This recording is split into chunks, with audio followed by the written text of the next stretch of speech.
December 7th meeting of the Casco Planning and Zoning Commission to order. Please join me for the pledge. I pledge allegiance to the flag of the United States of America, to the republic which stands one nation, under God, indivisible, with liberty and justice for all. Hoorah. Thank you.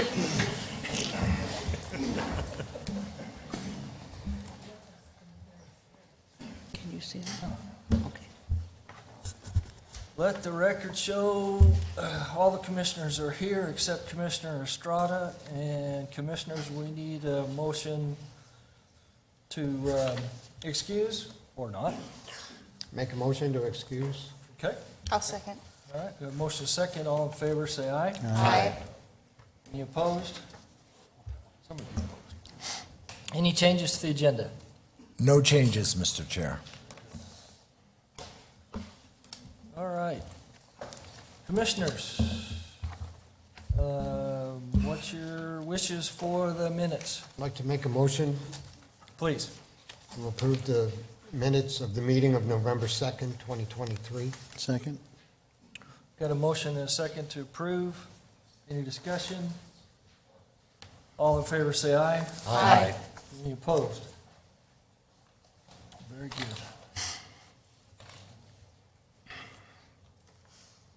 Okay, this time, we want to open to the public for any comments, general comments that the public would have for the commission, not related to some of the actions that we're going to be dealing with tonight.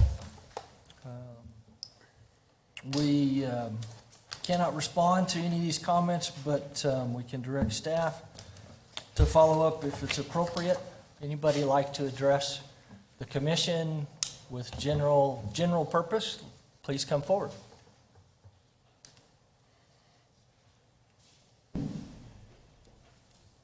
Please state your name and address for the record. Mr. Chairman, just quick clarification. G1, will the public be able to make comments at that time? If so, I'll defer my comments until such time. Yes, this Yes. part of the agenda is for items that, comments for things that are not on the agenda. Perfect, thank you. And G1 is on the agenda. Say public hearing or not, so just want to clarify. Okay, anybody else? Seeing none, I'll close the public portion of the meeting. Yeah. So I asked to record that everybody was here except. Good with that? We can do the roll call if you'd be more comfortable. I love this new way. Okay, good. Glad to hear it. Next is our consent agenda. These two items that have asterisks beside them, they will be enacted by one motion and one roll call vote of the commission. There won't be any discussion of these items unless a commission member or anybody from the public so request. If in that event, we'll pull it off and hear the full presentation for those two items, just the two items with the asterisk. So, commissioners, Chair, I'd like to make a motion thank you. to approve the consent agenda items. Okay. Do I hear a second? Second. Second. Motion and a second to approve the consent agenda. All in favor, say aye. Aye. Any opposed? Okay.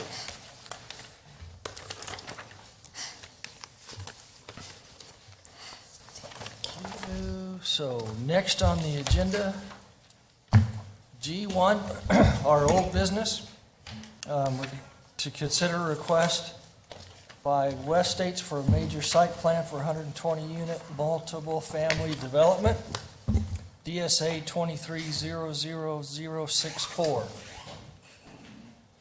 And Jacqueline will start. All right, good evening, Commission. This item was tabled from the October meeting due to concerns with traffic and land use compatibility. Tonight, I'll be addressing those items as well as giving a quick update and summary of the project as well. So this request is for a major site plan. It's approximately 10.2 acres located in the G Diamond Ranch Parcel H, and that's near the southeast corner of Courtson and Colorado Street. Per the G Diamond PAD, the site has been zoned for medium-density multifamily since the inception of the G Diamond Ranch PAD in 2003. The 2007 amendment changed the acreage from 12 acres to 10.2 and added restrictions related to height for the parcel. The proposed 120-unit, two-story multifamily development meets the density requirements of 12 dwelling units per acre, and the two-story height is at 23 feet 10 inches. Oops, sorry, I forgot to add that. And then here's the G Diamond Ranch map. Looking at the review criteria for major site plans, the staff report goes into detail on all of these.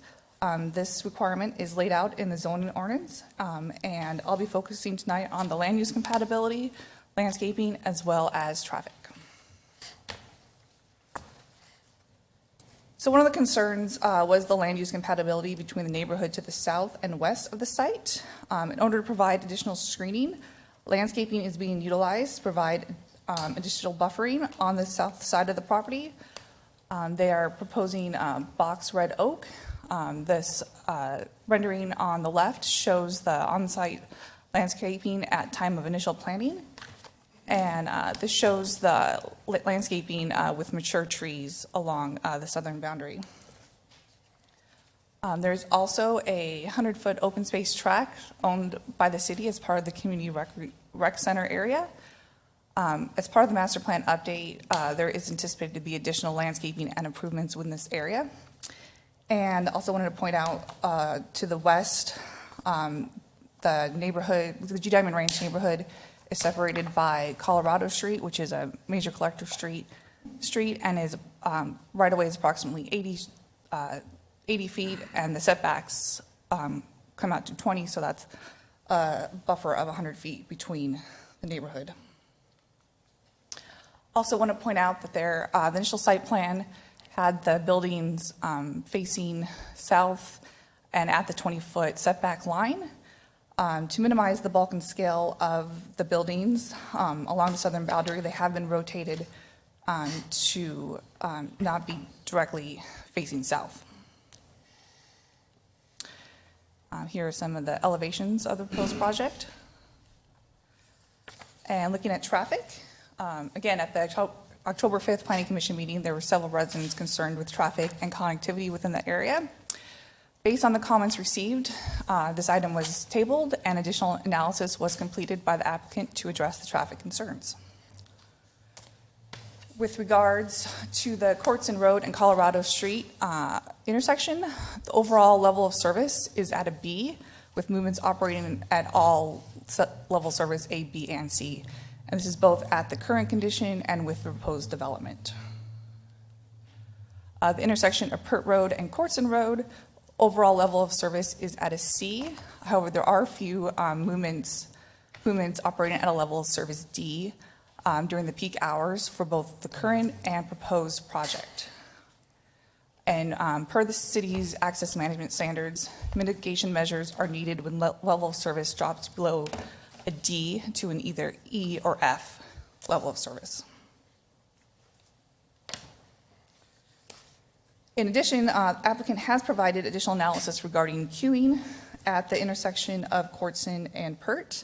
I'm now going to turn it over to Monir, our traffic engineer, to discuss this analysis and its findings. Thank you, Jacqueline. Since this project was heard by the Planning and Zoning Commission in October, I have received a revised traffic report, and revised traffic report includes additional level of service analysis for Courtson and Pert intersection, and queuing analysis for Courtson Road. So new traffic data was collected on October 19 for the morning peak hours from 7 to 8 a.m. and November 30th for the afternoon peak hours 3 to 4 p.m. The length of the segment of Courtesy Road from Pier to Colorado Street is approximately 1,340 feet, which equivalents to approximately 53 vehicles.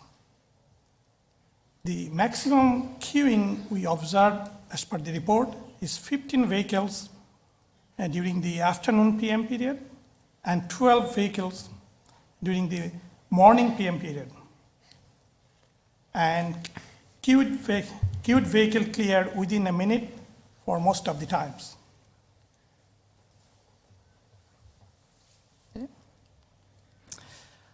I also wanted to touch upon the anticipated roadway improvements for the G Diamond area to the south of this project.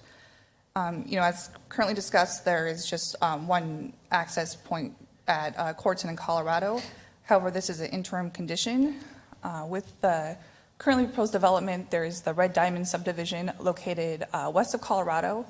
This will have full improvements of O'Neill Drive from its terminus at Legacy to Colorado Street, and as well as half-street improvements of Colorado Street along its entire frontage from Silver Reef to Cottonwood. This would provide additional access for the site south to Cottonwood as well as west on O'Neill to Treckle.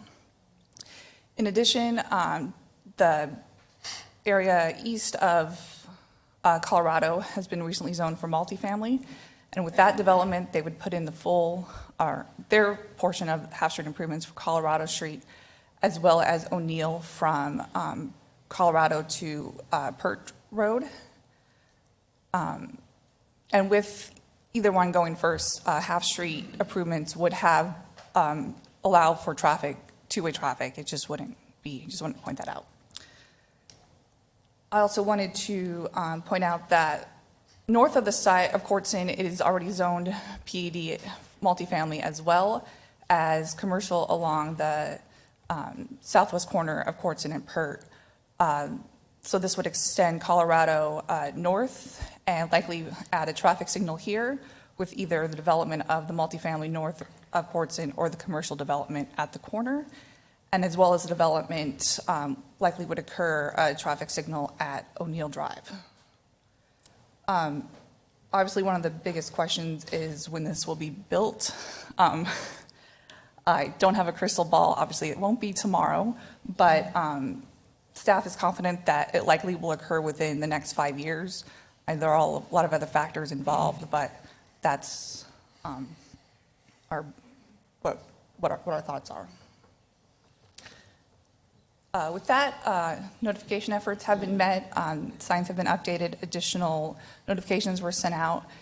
There was a comment at the October meeting that notices or not, residents in the G Diamond Ranch did not receive notification. However, I did hear that HOA management did send out details via email regarding the project as well as tonight's meeting. Since the October Planning Commission meeting, staff has received additional correspondence, including traffic backup at the intersection of Courtson and Pert, drone pictures, and concerns with traffic, economics of rent, number of people living in each unit. All have been provided in the staff report or provided to commissioners tonight. So with that, staff recommends move to approve the major site plan requests with the following condition of approval. Happy to answer any questions the commission may have. All right. Commissioners, any questions for staff? Yes. Just one. Jackie, could you go back to that overall plat that you were just showing? Could you tell me what the current zoning is for the empty lots right above the O'Neill alignment? Yes, so right above, just south of the preserve, it's zoned for single-family development. That's between Colorado and parcel to the east, that does not have certificates of assured water. And then the piece along O'Neill and Pert is zoned commercial office. Okay. So then we, if they don't have assured water for that plat just north of the O'Neill alignment there, then it's quite possible we may be going through this again in the future. Yes, currently they would only be able to split it 5 times Okay, to do single-family homes. okay, thank you.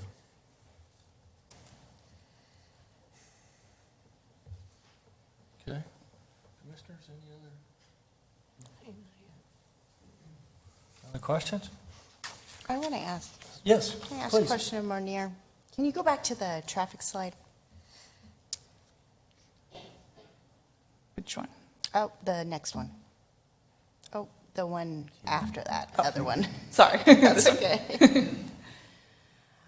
Monir, how many vehicles did they say were traveling Courtson when they took the counts? Excuse me, sorry, I could not hear. Can you repeat? No, how many vehicles were traveling Courtson during the peak hour? For this analysis or For Average October traffic. 19th? October 19th? I don't think they reported that. Okay, I will double check that. okay.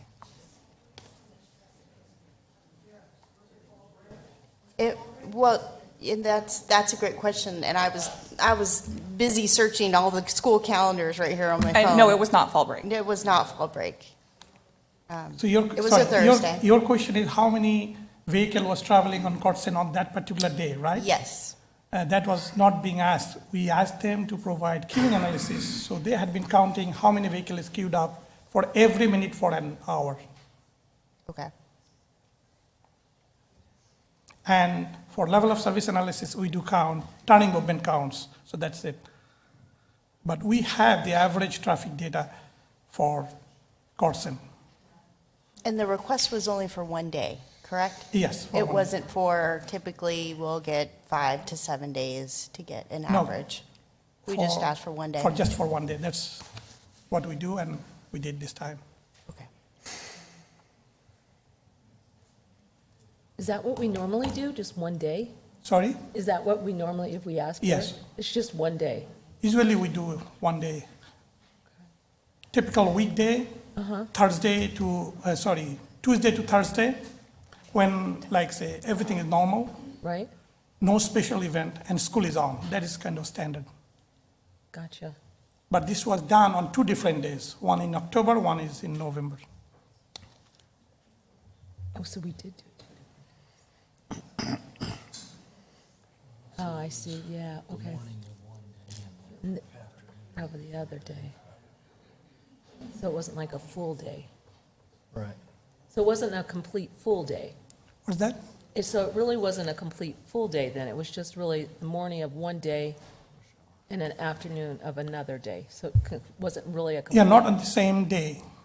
We didn't ask to stagger it, but we asked for morning and afternoon queuing data. And only condition we said it has to be Tuesday to Thursday.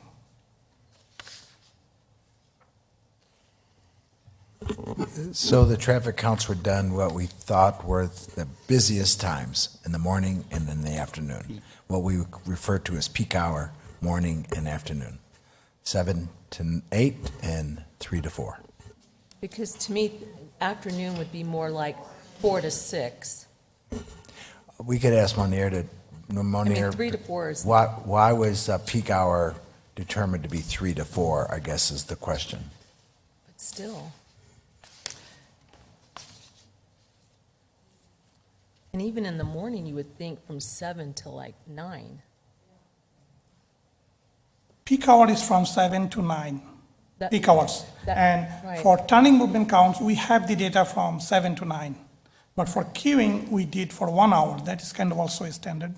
But always, if we see something out of ordinary, we can order additional study. But 1 hour queuing analysis is very much representative of what it should be. It can fluctuate a little bit, but it is very much representative that we believe. Okay. All right, any other questions for staff? Okay, walk through the usual process, would the applicant or their representative like to come up and address the commission?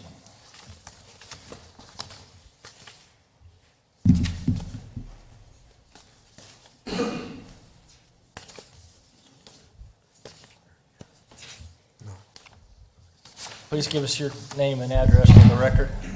Good evening. My name is Sean Lake.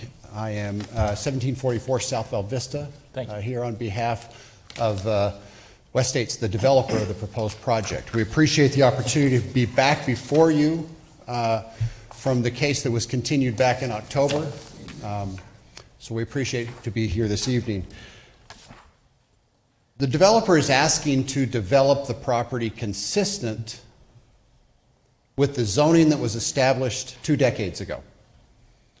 The zoning that was established on this property in 2003, before anybody really lived out in here, any of the subdivisions were made, and then reaffirmed again in 2007.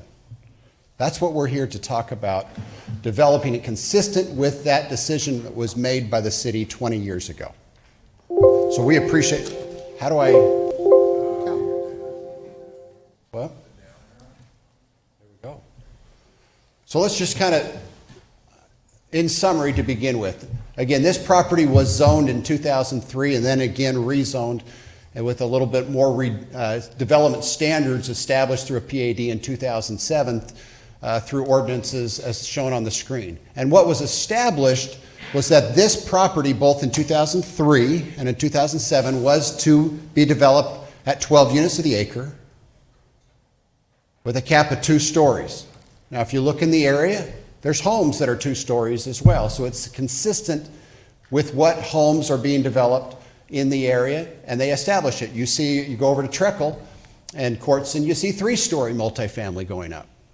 But that limitation was imposed on this property 20 years ago, and we are proposing a project that is consistent with that. Let me just kind of go through some of the standards that were established with the original zoning. It was approved to allow 122 units, and we are proposing 120.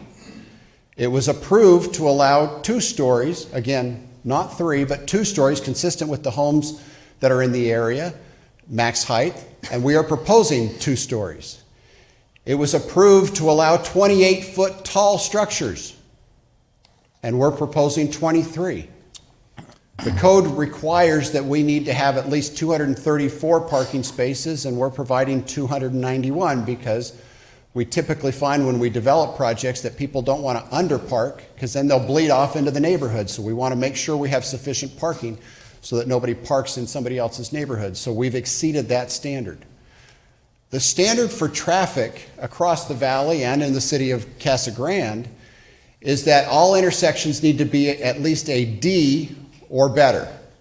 Now, as we understand, traffic studies aren't like my 17-year-old in high school who comes home with a D and his parents go apoplectic on him. A level of service D is a good thing. It means it's functioning and it's working. The intersections of that we analyze, both Courtson and Pert and Colorado and Pert, are operating at level of service A, B, and C. There are no intersections that exceed the town's or the city's standards.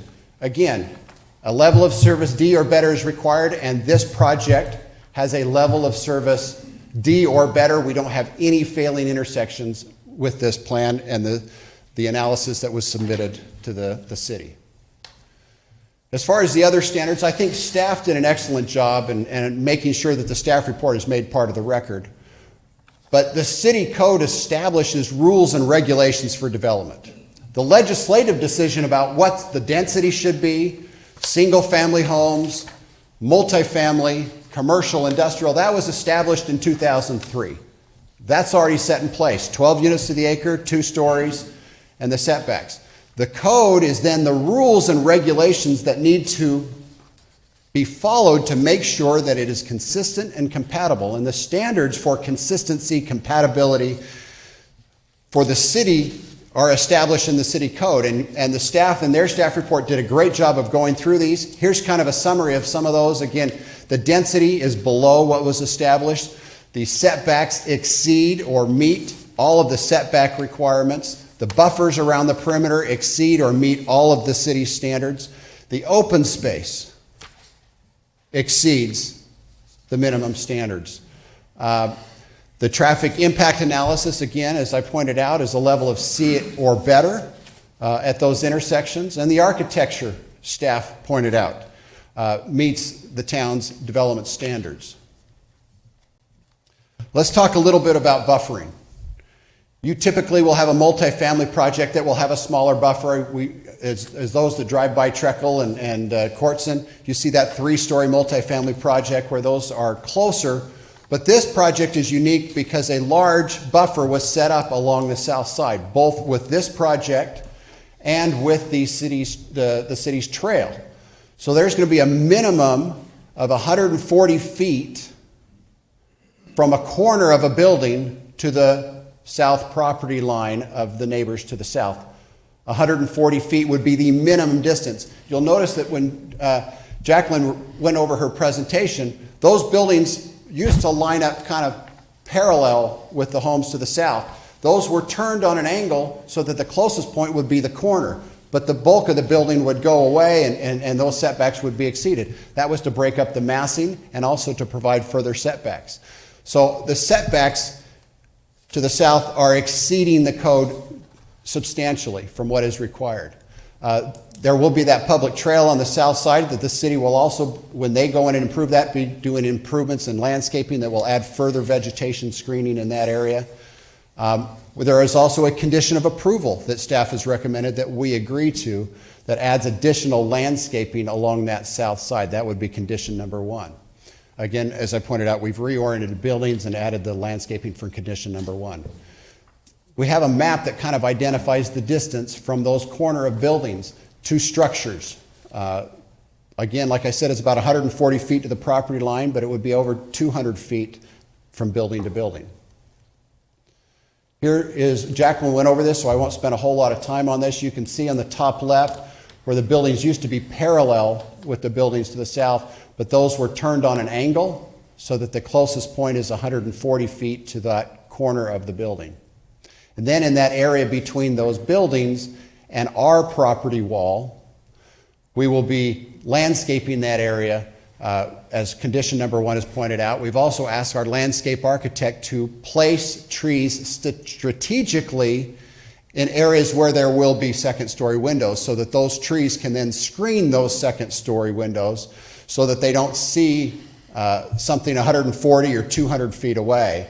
Those will be screened by landscaping as well to enhance that buffer far more than you typically see with a multifamily development. The viewpoints, and this was the point I was just making, with those trees being strategically placed in the areas along that south side so as to protect the view shed corridors and so that nobody's looking into anybody's backyard. Again, these are 2-story structures. There's 2-story homes all in this area. So we think we've met the standards and we'll have far more landscaping than is required and really enhance that southern border to protect that. Here's some elevations. I wish I would have blown this up into 1 on one page of the screen instead of 4 on one side, but you can see how the hops bush would kind of be that lower level screening and then the trees behind that. The bulk of the picture really is the 100-foot trail that belongs to the town. That will be filled with landscaping, or belongs to the city. That will be filled with landscaping as well to further provide more buffering to the south. Let's talk about traffic real quick. As Monier pointed out, I believe the original study was done in August, and then there were additional counts done in October and in November. There's a standard. I'm not a traffic engineer. I don't profess to be a traffic engineer. I just know that they know what they're talking about. I take their word. That's what they do all day, every day. There's a standard, I think they call it a 15-minute standard, and Monier asked them to go to a 1-minute standard, which is a little more enhanced. But all of the queuing lengths provide for these intersections, the queuing as well as the level of service, meet or exceed the city's code requirement. The rules established by the city to say, is this operating and functioning properly, or is it not? And if it is, it's a level of service D or better. If it's an E or an F, it's not, and you got to fix it. Well, both existing conditions and proposed conditions with this development meet the city standard for traffic. So in summary, I think staff did an excellent job in their staff report going through the site plan criteria as outlined in the code.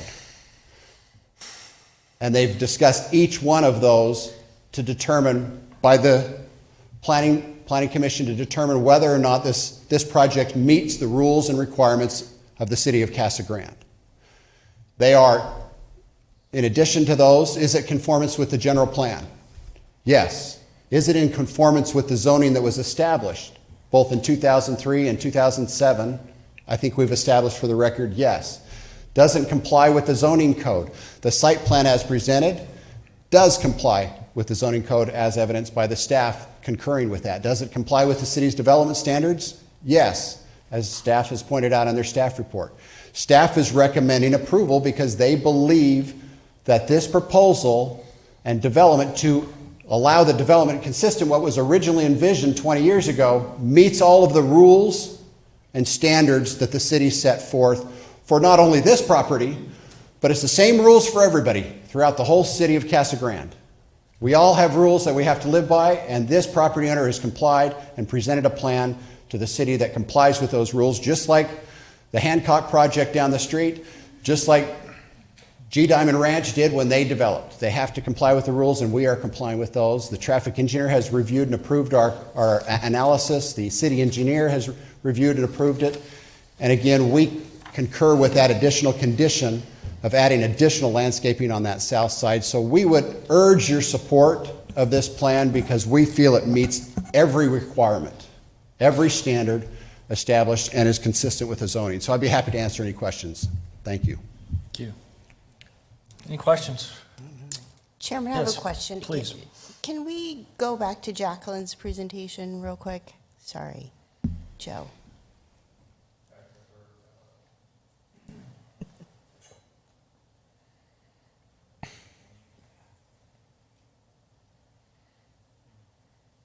There was a slide in there about level of service. I want to ask the question to Munir about what this means, the sentence. Oh dear. I hope that's not my eyes. Yes. So, Munir, this is saying that the PERT and Courtson intersection is functioning at a level of service D, correct? Yes, And then it says that if it is a D, that mitigation measures are required. Is No, that I not think- what that's saying? Are needed to drop No. it to a below D. below D? D is acceptable per our access management standard. Oh, okay, so it's not C. No. Wow, okay. That's different from my shirt here. Monir, correct me if I'm wrong, doesn't it say that the level of service is C with certain turning movements that are a D? So the intersection itself operates at a level of service C, but there are certain turning movements that operate at a D, all of which are acceptable under the city code. Right. So the CUC, like C or B, this is for the entire intersection, eastbound, westbound, that direction we do. But for every approach also we analyze, and none of them are below D. If it is below D, then we want them to mitigate it. So every approach is functioning D or above. And this is based on the study that the development did, not based on data that the city has worked on.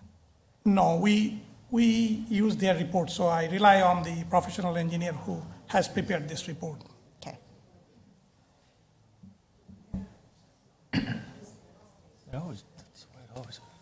Oh, I know. They provide that. Yeah, I know the city does take their own counts and do their own analysis in some cases. That's why I was asking the question. Gotcha.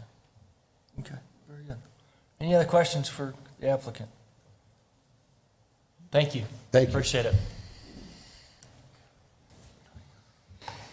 Now I'd like to open the public portion of the meeting.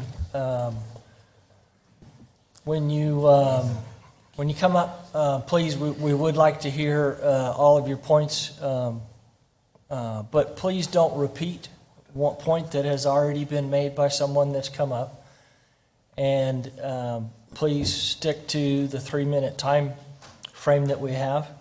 That's appreciated for all of us, that we can move this along efficiently and still be able to hear all of your points and to gather all the information that we can.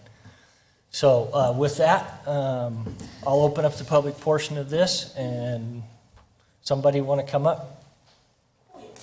Great, thank you. And please, My your name is name. Laura Dixon. Perfect. I live at 1323 East Palo Verde Drive in G Diamond Ranch subdivision. Excuse my voice, I'm getting over laryngitis. I find failure with your traffic study. Sorry. I live there. We see it. Traffic stops at Courtson and Pert. Traffic stops at Courtson and Treckle. We have been surrounded recently by developments. We have the 3-story apartment complex that's just going in at Courtson and Treckle. This is going to add to the traffic problem. That traffic is going to come right down Courtson, head to Pert, head up to McCartney, and get on the freeway. You know it's going to happen. We've got the school that lets in and out at that time in the morning. Your traffic times are wrong. Traffic starts at 6:30 and it goes till 9, and the school buses line up there, and they can't turn right at that corner because it's not developed. There is a commercial strip along there. That's not part of this development, right? Right along Courtson, it's commercial. Courtson isn't going to be increased until that commercial property is developed, correct? You're not going to widen Courtson, are you? Well, not in this presentation, no. No, not in this. So now we've got 291 more cars coming out of a neighborhood onto Colorado, and Colorado goes where? To Courtson, or through my neighborhood. My neighborhood. I don't want my neighborhood to become a small freeway, and that's what you're doing to us. If you stand there in the morning and you see the traffic lined up north and south on Pert, east and west on Courtson, it backs up right now from Pert to Colorado. It backs up that far consistently at that time in the morning. You're trapping us into our neighborhood. We can get out on Maria. That's it. Where do you think everybody else is going to go? They're going to come through my neighborhood, right down my street on Palo Verde, right out on Maria to try and get to Courtson. You're creating a traffic nightmare. I have lots more to say about the 3-story prison complex you put in there, but I won't go there. Thank you for your time. Thank you.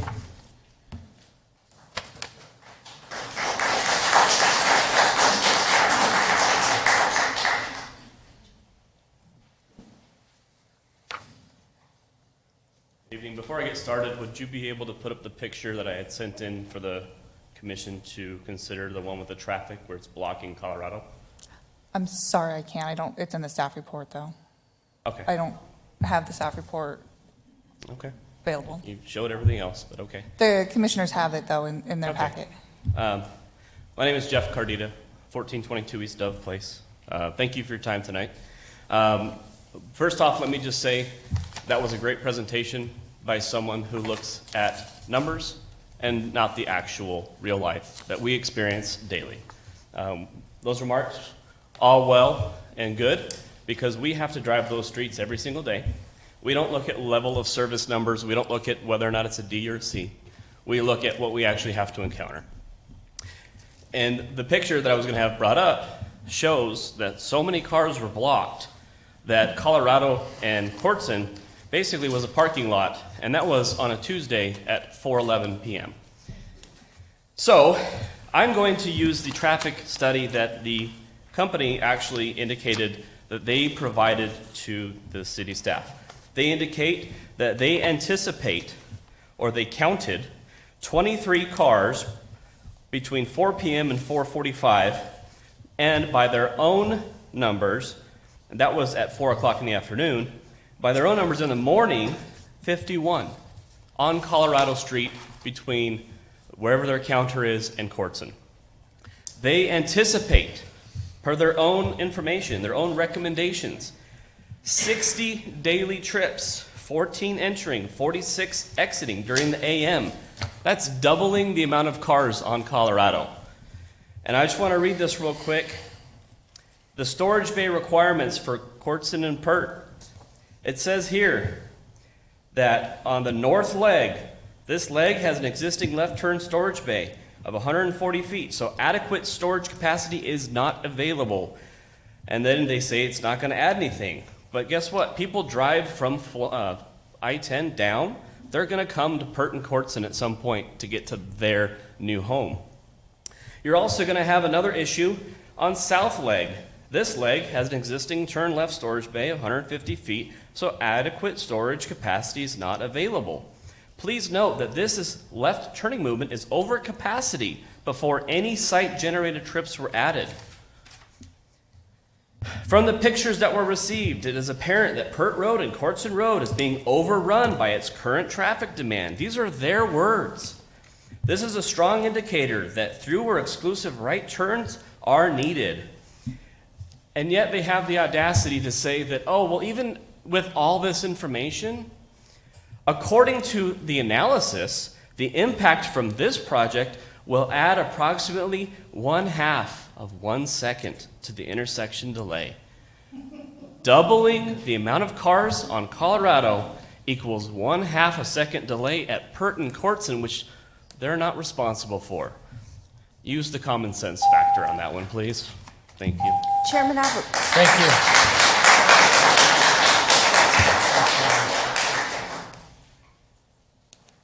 Sorry. Chairman, can I make a Yep, statement? you can make some comments. So in the staff report is Mr. Cardita's picture. And I just wanted to note, I tried attempting to count how many cars are waiting in this photo at 411, and there's about 13. So the queuing that Monir said was there would be 12.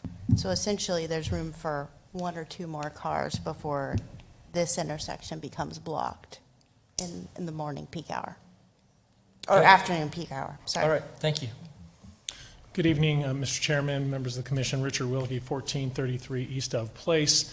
I just want to, there's a 6-page kind of summary of some of the concerns and background data that I hope you've had a chance to take a look at. It really kind of calls into reality. You can quote all the numbers you want, like the previous speakers. That's not the reality we're looking at. If you're looking at 120 units in today's economy, you're going to have at least 2 people that have to work to be able to afford their rents. That's 2 times 120 at 240, and these are 2 and 3 bedroom units. So there's going to be probably some of those that are going to have up to 3. So that's going to be 240 to 300 cars. A lot of those going to work in the morning. Their numbers just don't add up. 46 in the morning, that's what they're going to generate? No, they're going to generate 4 or 5 times that amount in the morning. Quick, just to piggyback off what she said, the new times that were used were from, 7 to 8, middle school and elementary school go to school after 8. So of course, you didn't capture all the real time traffic in that. And then the afternoon, elementary school, the middle school gets out at 4:15. So didn't capture that traffic either. So going along this, the point was made up consistent with the plan, the zoning that's been there for years. Actually, it's inconsistent with the landowner's desires. She put a stipulation in there, deed restriction 55 and older for townhomes. It's conveniently removed from this, and this developer knew that, but now that it's been removed, I'm okay with that. I don't think that's in good faith.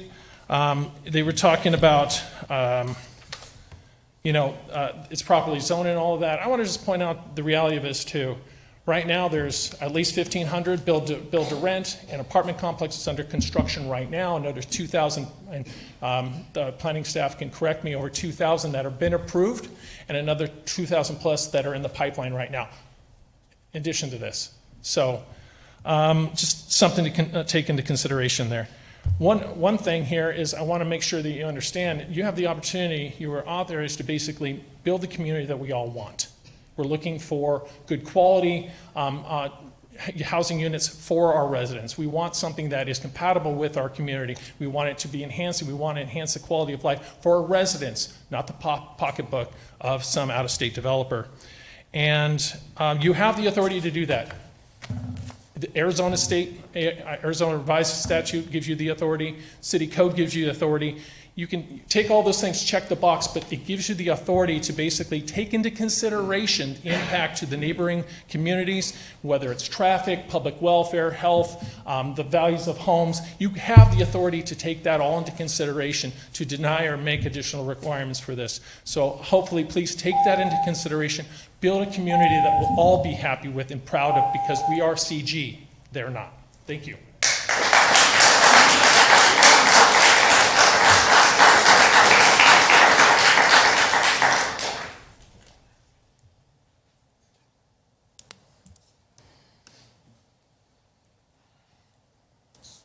Good evening. Hi. I am Blake Andrews. I live at 1367 East Kingman Place, G Diamond Ranch.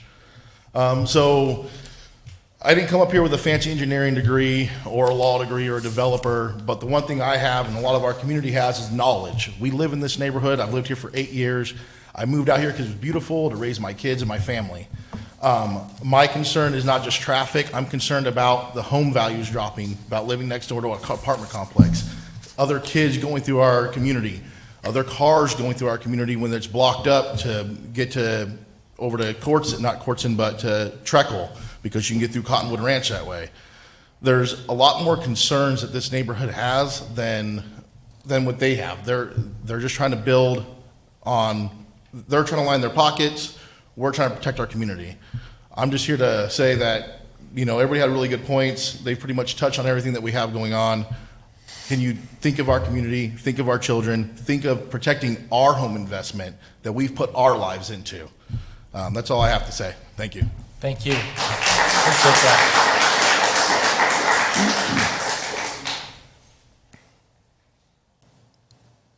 Very good. Anybody else want to address this issue?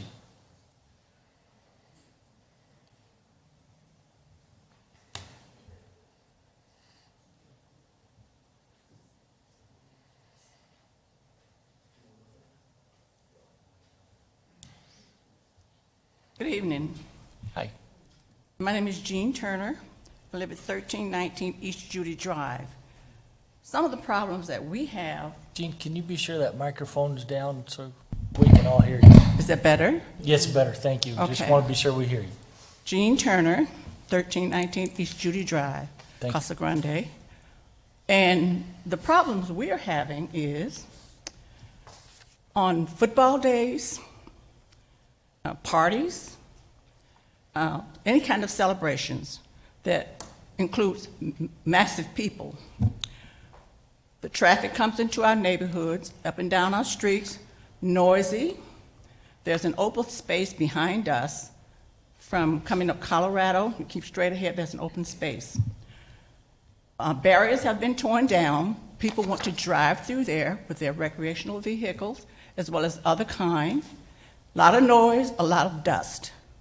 So there are many, many areas that we need to consider before we think of, because if these apartment dwellers come and they have people for Thanksgiving, they have other football fans, where do you think they're going? Into our neighborhoods. That's happening already. There are times when we can't even get in and out of our streets. let alone children playing or having any recreation or anything. It's just dangerous. So I'm against it. I like progress. I think it's a wonderful thing. But neighborhood should not be the price of incoming proprietary developments or what have you, if the rest of us are going to suffer. We have children, we have young people, they race up and down our streets already. They don't live there. They have access through Colorado and some of the others. So this is what we're already dealing with. You call someone, they pass you on to somebody else.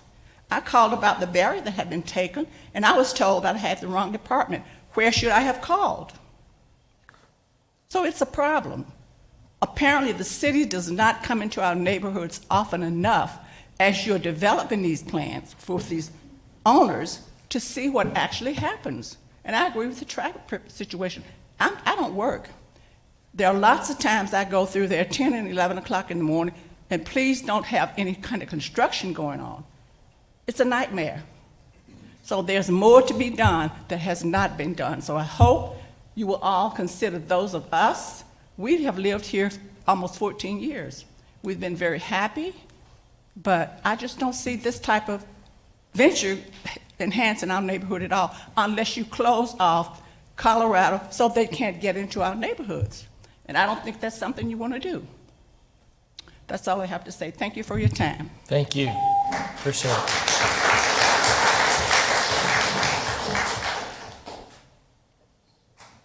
Hello, my name is Jeff Davis. I spoke to you before one time. I live at 1311 East Prickly Pear Drive in G Diamond Ranch.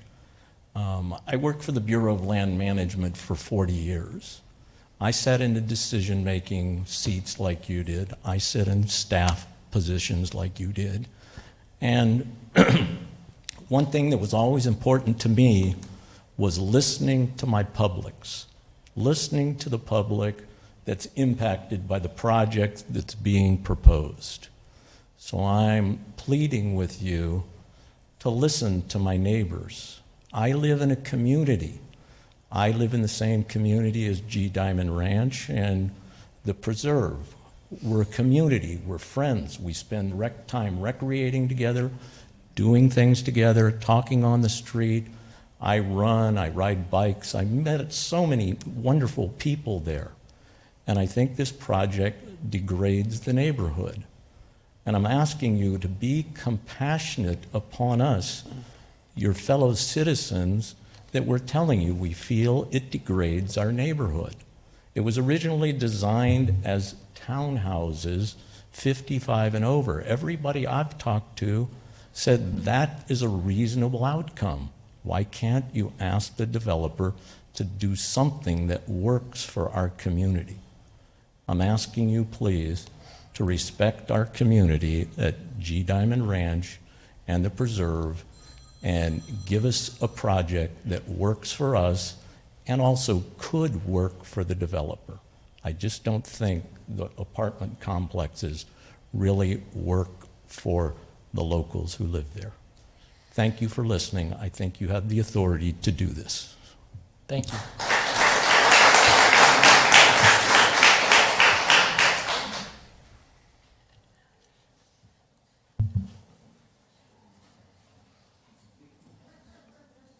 Michelle Wilkie, 1433 East Dove Place. My biggest concern has always been the traffic. The traffic, you hear it all the time. It's bad enough already. We are encountered every day coming back home from work, trying to make a left into Colorado. And it gets backed up, and I have to wait 3, 4, 5 cars, 6 cars to go by before I can make a left. No big deal.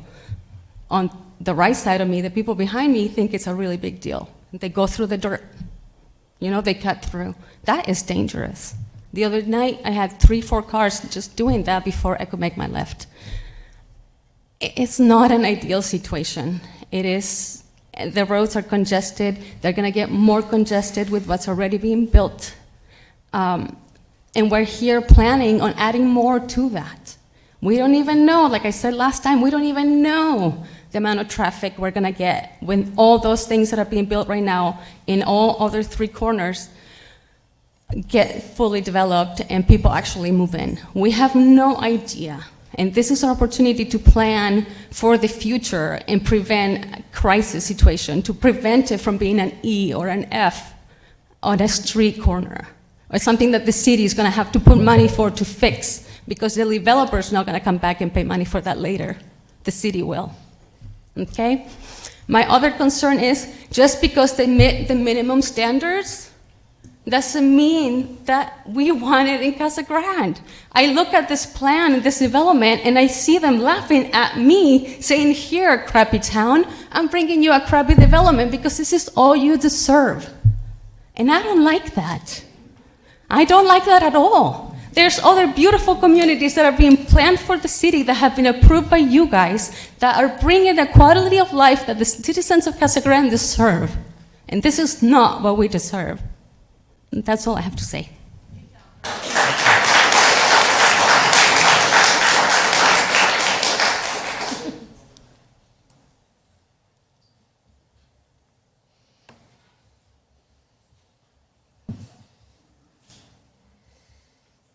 Good evening. Seton Maraldi, 1446 East Dove Place.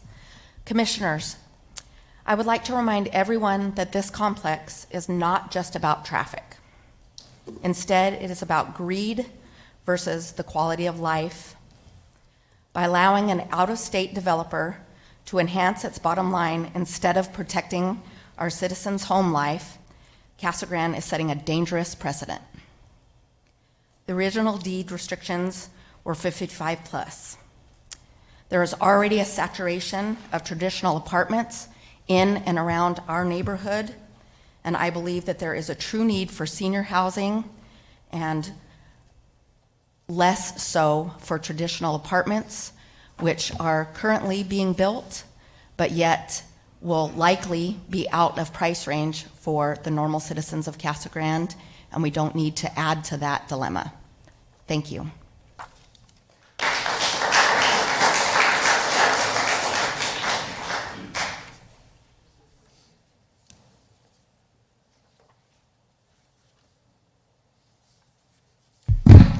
Good evening. My name is Don Wallace. I live at 1351 East Palo Verde Street in G Diamond Ranch. I live right next to a park where one of my concerns is if this complex comes in and it has not have adequate things for the kids and stuff like that, they're going to come play in that park. Okay? I'm okay with that. Okay? To a point. With the traffic situation that everybody's already talked about, I'm not even going to go over that because they nailed it on the head. But if we have more children, I've seen many children almost get hit by cars coming around that bend at Palo Verde and Hillary. So I think the more condensed we get with children and stuff like that, I think that's a concern. And for them being there and then the dangerous issues with traffic. And I built this house when there was nobody there, and I was one of the first houses there, and so I saw all this grow, and I know a lot of people in the neighborhood, so I just want to touch on that. The other concern is again, the traffic. I work in Phoenix, so I come home, I-10's a mess, and getting off McCartney and getting back to the house. This all would just congest that, so I don't want to waste any time about it because these guys already hit that. All right? All right. Thank you. Thank you. Appreciate that.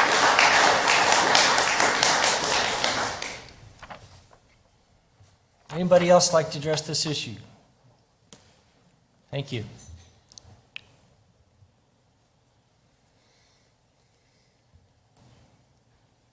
Hi, I'm William Castellata from 1438 East Kingman Place.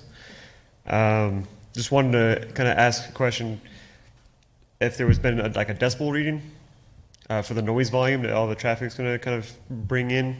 Not necessarily want to focus on the traffic, but also the safety of the kids that are coming through that walk to school every day or ride their bikes. If there's going to be any like extra expansion for safe walkways or anything that's going to happen, because I'm sure there's going to be kids going from here to there. I think that's it. Thank you. Thank you.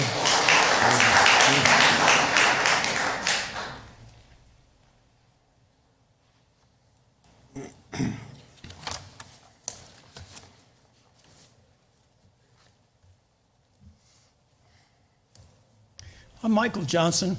I'm a resident of G Diamond Ranch. I live at 1879 North Maria Lane. I've been a happy resident for 3 years now, and I hope there's more years to come. But from what I see, the way things are going to be turning out, it's going to be a bad area to live. And when you think about it, that road that goes from Colorado to Pert, single lane. How in the heck are we going to get our emergency vehicles through there if you got backed up traffic on each side? I don't think anybody's considered that. And another thing is, that corner there is already turned into a nightmare. You got a median and you got a short distance where you can turn right, left, nothing for the right. It's turning into picking up and dropping off your kids at the high schools. That's how crazy it is. Bad planning. Thank you. Thank you.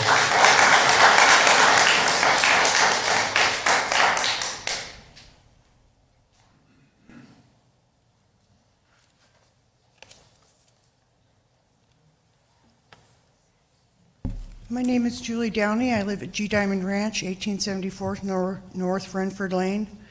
Colorado Street is the street right behind my house. We live practically at the opposite end of Colorado from where Courtson is. We live at the opposite end where it turns into Silver Reef, and then you turn that corner and it turns into Renford Lane. All that traffic that's gonna clearly avoid Courtson is gonna come down and around my corner and through my part of the neighborhood all day long. And it's already happening because of Legacy School. All the parents are always coming and dropping their kids off because there's no place to get in by the school. They're coming into the neighborhood to pick up their kids. So it's already a problem just on that end of Colorado. And it's only gonna make this whole thing worse for the neighborhood. Thank you. Thank you.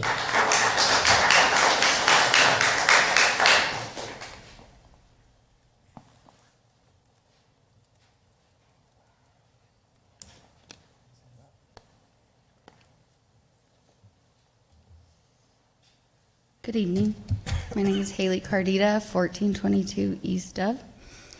Casa Grande is all about community. As you can see, we have pulled together tonight as residents and neighbors to come and voice our concerns. Our concerns. So your public is speaking to you. I applaud you for your voluntary time to be here tonight and to listen to your public. We are urging you to deny this project for the quality of life for all of us, as has been said before. Your time is important to us, and our time is valuable as well. But this is so important that we are missing a birthday at home for our family to be here tonight because our future is at hand. They're in your hands. So please continue to hear the residents that no one is in support of this project. Thank you.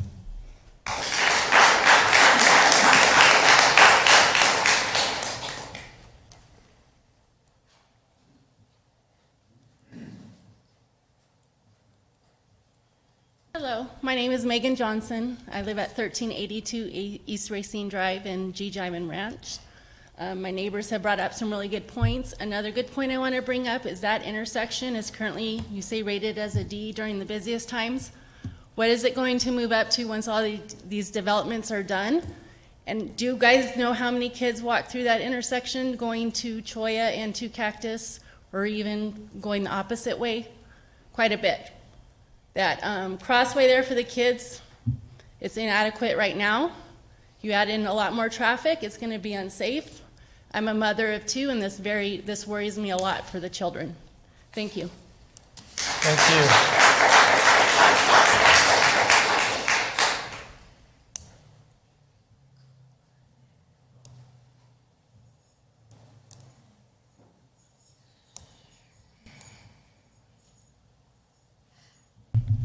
Hello, Mr. Chairman and committee members.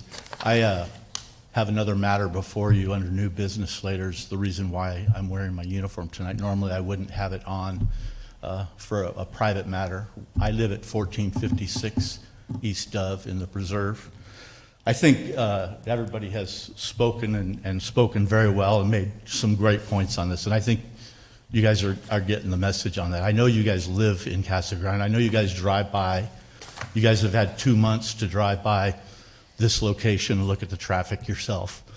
I don't want to disparage any work that anybody else did, but those traffic counts just don't sound right to me. I go to work at 7 o'clock, 7:15 in the morning, and I sit there many times for a significant period of time trying to get out of the neighborhood. Jacqueline, I appreciate all her hard work on this. She's been very straightforward and worked very hard on this, but one of the points she made tonight that I think is super important is southbound on Colorado. Southbound Colorado, that's not going to be developed for a while. You guys all know that. So there's not going to be any exit from this neighborhood other than to the north through Courtson or through G Diamond Ranch over to Treckle or that way, which puts a lot of cars into a brand new neighborhood. That whole neighborhood has brand new houses that they just built. This gentleman made some great points when he talked about all the things that were done in 2003. 2003, we had no idea. You guys, I think most of you guys know this, none of this stuff was there in 2003. They were kind of guessing where they were going to put all this different stuff. That's 20 years ago. When I bought my property on Dove Place, I was told about there was a deed. I asked, I said, hey, what's going to happen here? Well, it's going to be townhouses, 55-plus community. And I said, that sounds pretty good. I didn't know that the deed restriction, and I wasn't informed that the deed restriction had been lifted or removed somehow by the new owners. I don't want to keep talking about the traffic concerns. I think you guys know all that and get all that. I am concerned about my property values going down. I don't think that this apartment complex is compatible with the neighborhood. Probably the biggest example of that is the original meeting when you guys saw this apartment complex, and there was that other apartment complex that came before you at the same time, the one that's up on McCartney by the Circle K across from the fire station. Night and day, these two complexes, they were showing them, and that complex would be probably great in this location, but that's not this project. A couple other things, you know, when we talk about adding additional landscaping, that's great, but you guys all live here. Landscaping and trees don't grow that quickly. The Crosbys and Cardita's kids are going to be adults and having their own kids by the time these trees are high enough to block anything. I mean, clearly. And I just don't think this is a great idea. I hope that you guys listen to the community, listen to your taxpayers, the people that live here, and deny this project. Thank you.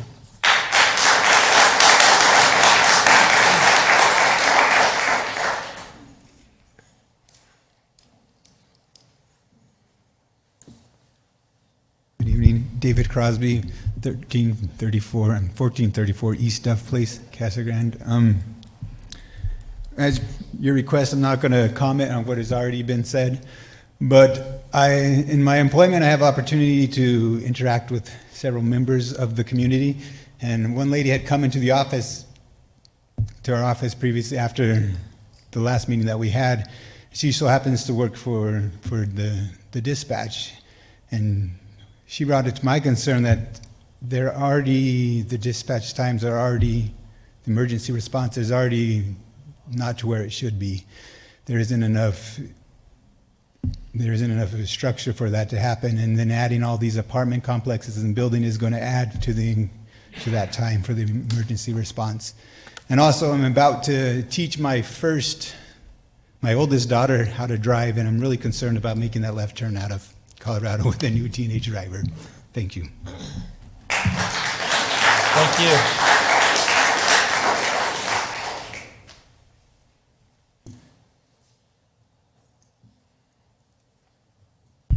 Hello. My name is Hi. Chandalyn DeVita, and I live at 1320 East Jordan Drive. So I actually live on the other side of G Diamond Ranch, and I have concerns. My concerns are that the infrastructure is not here on this road. The road is not wide enough for the cars that come through now. That is your problem, your infrastructure.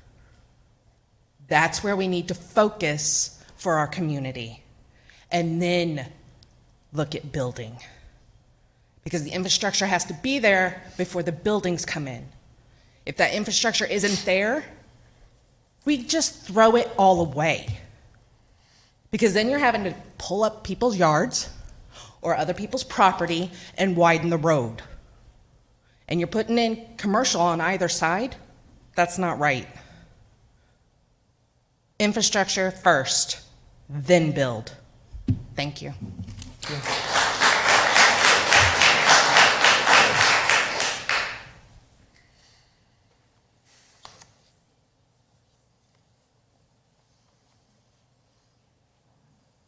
But, oh, good.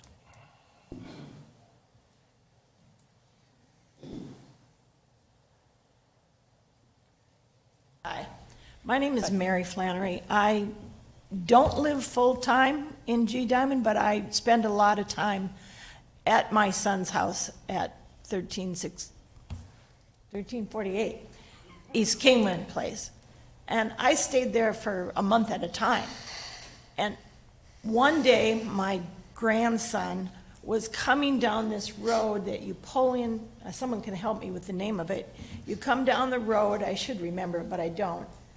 And you turn, as soon as you turn, that first turn, right by the store that's been built, you turn there and you, okay, and you turn down Colorado and you go into that one, Okay. Can you, that one, yeah, we place need to the right. Yeah, thank Okay, you. I don't know what the name of the street is, but my grandson's going down that street, and that street is narrow as it is because everybody's parking all along that street, and it's real narrow. And he comes, and some lady from her home came out and backed out and hit him. And he was going probably, maybe 15 miles an hour, and still got hit. And what I'm hearing here is safety issues. Someone brought up emergency, how, if I'm, calling from my son's house for an emergency, how are they gonna get through? They're not gonna be able to get through, not in a timely manner. I see other issues. Everything comes to safety. Safety of the kids walking to school. Safety of the residents, where there might be more traffic through and the only way of getting through there, they're right, the only way of getting through there is through the addition. You can't get through any other way. And I see, like everyone's saying, all four corners, all the corners are of Courtson Road are taken up with apartment complexes that you haven't even filled these apartment complexes yet on one end of the road. And soon there's going to be all kinds of problems that are going to arise. But another thing is, another safety issue is what someone brought up was the decibel reading. That I've heard, I haven't heard anybody do a decibel reading on this, and that's dangerous. There's air quality, but there's also hearing quality. And you've got Courtson Road that's a busy road already, and you're already going over, if we check what the state limits were, I don't know what they are, but I can check and find out what the decibel reading should be. And it's already really, really loud going down that road. I don't know what that is. Thank you. I'm clapping for her.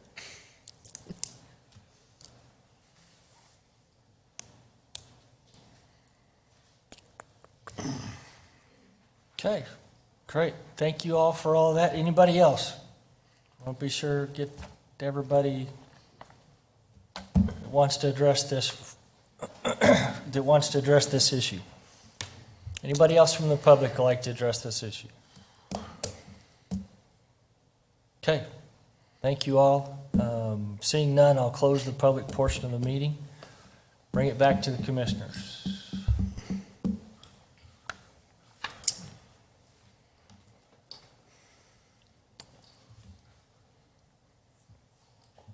Thoughts? What are we thinking? Lots of thoughts. I just want to say, I moved here 30 years ago from this kind of the same situation that I think the people in Dove Place are talking about. It was an orange grove behind us that was converted to, it was a farmhouse, and they had built homes around it. And they decided to get rid of the farmhouse, and they built this new property, and there was a 2-story house that was built, and it was right behind mine. So I can kind of relate to that. And I get the traffic. The traffic's a mess. I drove over there the other day and took that back entrance south on Colorado and got lost winding through there. And I know I could have GPSed or whatever, but I just wanted to get lost. And those streets are narrow, and there was 2 trucks parked across from each other on the street. And I had to come by in my truck, which is a full-size truck, and I had to pull over for some other car. So I get that. And I'm just concerned with that traffic for that whole area, that corner. And I kind of agree with Mr. Dean's comments earlier about the complex up on McCartney. I kind of like the way it looked at that meeting we had a couple of weeks ago too. So those things considered, I'm kind of where I'm going. Okay. Yeah, I'm concerned with the traffic myself. I live in the subdivision where you guys live too. I'm off of Cottonwood and Treckle, and it's busy where I am. And so I am definitely worried about all 4 corners. I totally avoid Courtson, so I can't even tell you how bad it is. I just because I know it's bad. So it's a tough situation here, you know. Chair, I know we're past it, but Yep. could I No. ask Monier a couple questions? You can do anything. This is our deal from here. Ask anybody anything, and we'll go from here. Monier, what might be the unintended consequences of improving Courtson and Pert at that intersection up to a level service of A? What might be an unintended consequence of that? For not improving, No, if we did improve it, if we put in all the money to improve that intersection, Right. improve Courtson, make it so that it operates at that level of service A, would it be possible that you have more speeding on that road? that is true for any road, anywhere. But So if you have a greater ability to Right. move through that with less interruption, You increase the capacity, that is more vehicle will travel through, speed will increase, and it comes with occasional crashes. And we live with that. But no way that improving that intersection will have a negative impact. Definitely it will have a positive impact overall. if we improved it just up to keeping it at the level of service C, correct? Not all the way to level of service A. Right. Now, So if we over-engineered it right. and got to that level of service A, that's when you would start seeing more speeding, possibly more pedestrian deaths along the road? Yes, if you increase the speed, there is a chance that more crash. But that is the kind of general perception. There is no conclusive evidence. So crash happened for many reasons, with Yeah. speeding, without speeding. So we could not really comment on that exactly. Okay, well, I guess I'm probably coming more from the planner side of it, of what happens when you have an overdeveloped roadway and the potential impact on pedestrians and other non-cars on that roadway, and the inhospitable environment it can create for pedestrians through greater widths of that roadway, and the additional traffic and additional traffic speeds and the impact that has on pedestrians along that roadway. And then also the additional, the potential for pedestrian deaths, which we have experienced here in Casa Grande. We installed a hawk crossing on Florence Boulevard because we recognized that there were pedestrian deaths happening from people trying to get from one destination on a side of a very busy arterial roadway to another. And so we decided we need to stop that, and we put in a hawk crossing. So if we improve Courtson and this intersection to allow free-flowing movement across Pert, and uninterrupted flows, the impact on pedestrians in this area is of concern to me, because I would much rather not see us improve this, and then now we have a speeding problem on Courtson where children that are trying to get to an elementary school or a middle school are gonna be hit by a car that's speeding because we over-improved our roadway. And then additionally, with the level of service, again, coming from the planner side, I know the level of service methodology and analysis has been criticized in the planning profession because of its car-centric modality and how it looks at cars and moving cars and not the entire multimodal spectrum of pedestrians and bikes and other infrastructure that can be installed. And so I understand level of services is the current standard. It's how we evaluate things. It's how we determine what improvements should be made. But I also know that level of service is not always the end-all be-all of a roadway. And what that level of service operates at does not always mean that a project can't be developed. So that's kind of my view on the traffic and seeing what the traffic engineer has done. It's not perfect. It definitely is not, and there's definitely improvements that could be made. But if we go the route of over-engineering this intersection, I'm concerned of the potential consequences of what can go on that roadway. Before that development and additional interruptions in that free-flowing being access points for new development, that's not going to be there if we develop this roadway. So it's just going to create longer distances for cars to get up to speed and go faster. And so that's where I can see not wanting to over-engineer our roadways as a good reason to kind of let it stay as it is until that development comes in at a later time. And then additionally, I've heard a lot of left turns is a problem. I believe left turns, we can create a right out only on Colorado, right? You can't? We had to, okay. Where do you live? Excuse me. Excuse us. No. Currently, we have exclusive left turn and through and right. Yeah. So to have an exclusive right turn, we need to put additional lane. Yeah. That's what is needed.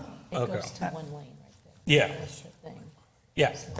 My question would just be to keep traffic flowing, because left turns tend to take longer and they're also more dangerous. You can, as the city traffic engineer, if there's a problem identified, a potential solution that you could come up to, not saying you've done the analysis, not saying you know what that solution is, not saying that's the perfect solution, but you could make it a right out only at Colorado, correct? Then you cannot go through. You have to add additional right-only lane. If I make the right lane as a right-only, then guess what? One is left-only, another one is right-only. You cannot go through. At Colorado and Courtson, where there's there's no go-through at the moment. Oh, no, sorry. Colorado. I was talking about Pierre. No, Colorado. Okay, Colorado, you have right turn. Yeah, it's So one lane.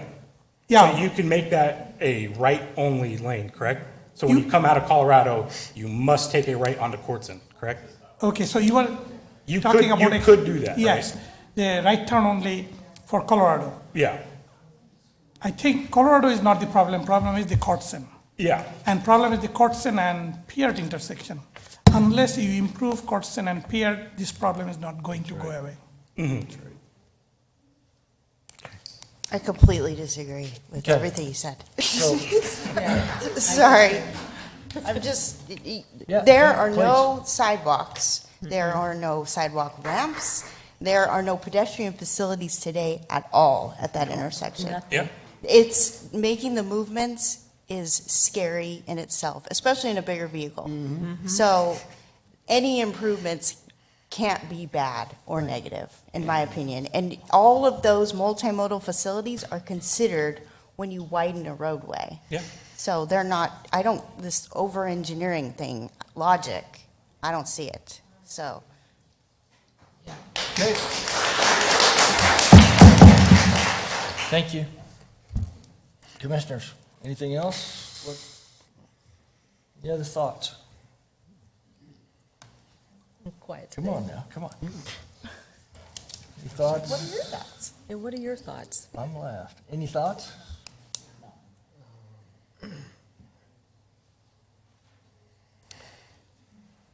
Yeah, Well, I've got one thought. Just, I mean, you can say no, that's fine. no, no, it's, you know, we're tasked here to actually take one side or the other, either the developers or the neighborhood side. We're given a criteria here, whereas we've got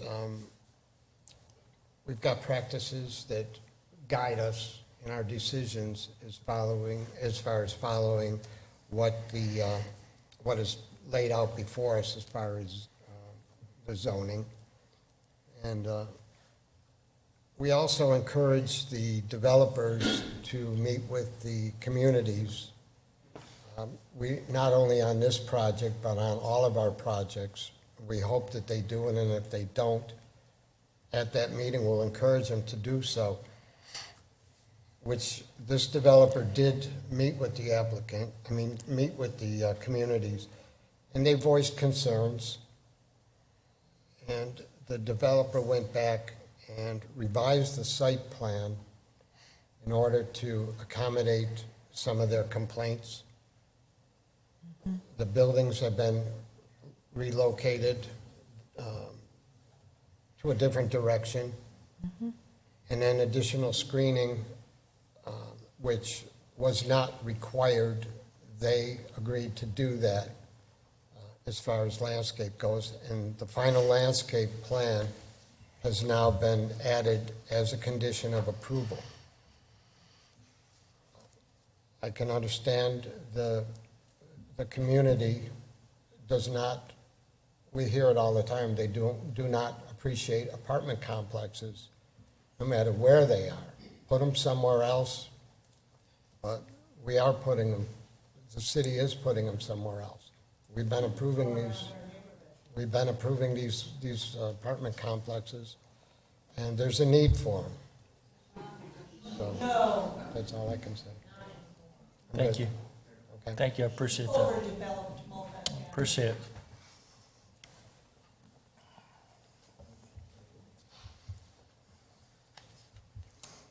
Anything else, commissioners? Chairman, I'm just struggling with the fact that the traffic impact analysis, whether it is an accurate representation of what is happening today. That's where I'm at. I agree. I drive Yep. the corridor. I take my child to school at GIA. I drive PERT. I see the backup. So I'm, Me too. you know, I wish the developer would have hired a local engineering firm, perhaps, to look at the data versus out of state. But it just doesn't paint the picture for me correctly. Yeah, and I thank you. I appreciate that, and I appreciate what Mr. Peters said, that it's, you know, this is, we've set up guidelines, and certainly those guidelines, this group has worked to meet or exceed those guidelines. And in a lot of these conditions, a lot of these situations, they've done an outstanding job in you know, ameliorating the impacts that they might have on their neighbors. I share the concern about, the one thing that is still left for me is the concern about traffic, and I agree that what I've seen, and I'm not the engineer, and I'm not, you know, everybody said that a couple of times, but what we've seen, it sure feels like it's, that we're already up against some not great situation, and it's hard to believe that even the small, they may have counted it as small impact that these additional are going to have. I still it doesn't add up. It doesn't look right, and I don't know how to dispute it. I don't know how to, I don't know where to go with my sense of that either. Normally, I like to protect, our rights to do with our properties as we can, and I just, this one's going to be tough. There's no doubt. This is tough because it is a tough situation there, and to not have them share the impact of additional to an already tough situation is a little bit hard to swallow. And not having the expert testimony to back that up makes it difficult decision. Well, Yes. we approved just north of Courtson, Courtson, behind Dollar General. When are they going to be start? Does staff have any idea? Do you have any idea? I know we approved that subdivision. So are you referring to the multifamily Yeah. place? We have two developments Yeah, north we of Courtson do. behind Yeah. the Dollar. You can see on the screen the Dollar General Store. That is multifamily that wraps around the Dollar Store, comes down to Colorado. Right. That's zoned. There's no major site plan yet approved, so. I know we just talked about it. I'm just Right, so, wondering. but no major site plan, and there is a residential subdivision north of that, single-family subdivision. Right. At the extension of Colorado north of that. So that one probably, in the scheme of things, is a little bit behind some of the others that you see on the screen that are south of Courtson and east of Colorado. And so we haven't gotten to the point that we would be analyzing the impact and the kinds of improvements that the developer would have to share. That was my next. The costs we haven't gotten to that point with those developments yet. Well, I can tell you when that multifamily comes in north of Courtson, they will have to extend Colorado to the north. They will have to build Courtson half-street improvements along their southern boundaries, you can see there. So those improvements will be automatic. It's whether or not there be a traffic signal required at Colorado and Courtson as a result of that is probably debatable, but probably 50-50, if I have to guess right now. When that commercial site goes in, that's when the full improvements will be made to Courtson, pretty much between Colorado and Peart, including, sidewalks and additional lanes, right turn lanes, et cetera. So we're talking maybe 5 years out, maybe? I've actually heard that a supermarket is is closing on a site on that commercial and may want to build soon. So it's probably not that far out. I'd say all the development between Colorado and Peart and Courtson will probably be built out within 5 years. Okay. Okay.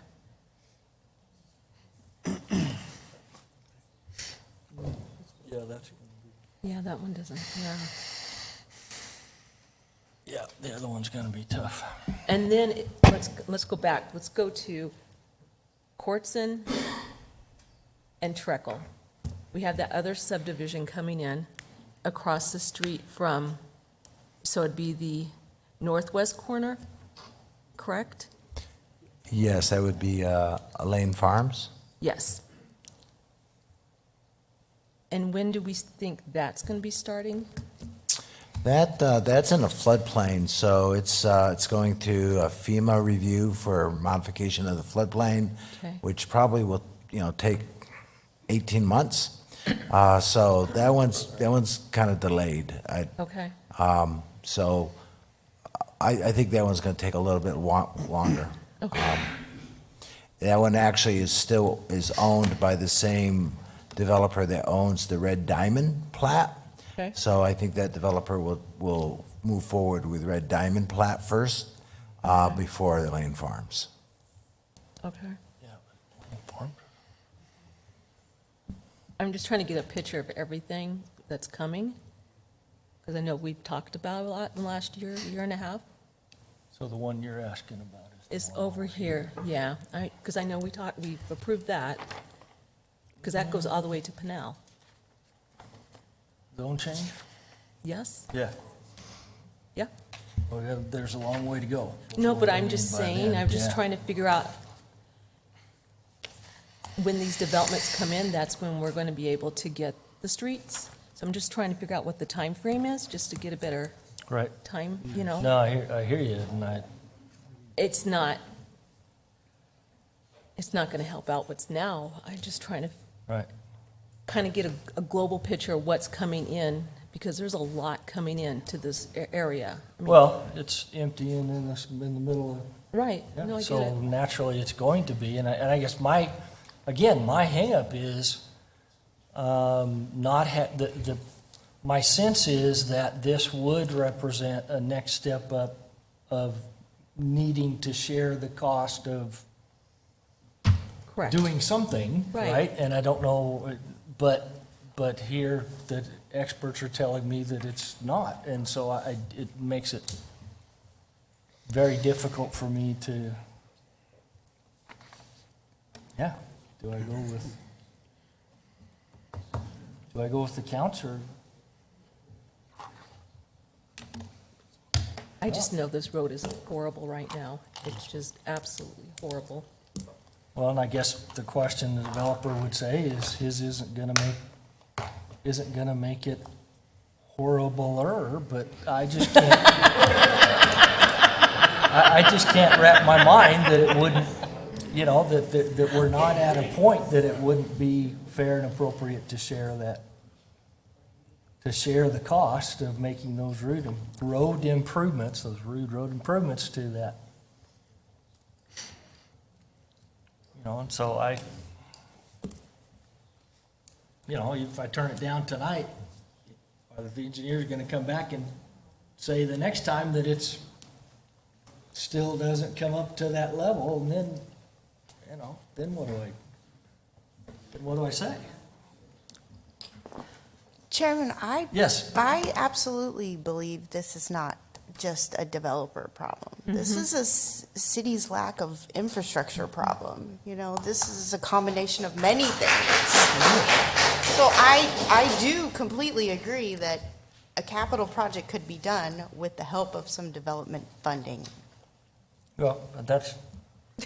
That would be my solution. Yeah, and that's where I from 2 months ago, I expected that we were gonna see that Come to we the were table going to tonight. be asking for them to contribute some because of the numbers that came up. Well, and that's how we get these done, is that we ask the developer to contribute some to get these improvements done.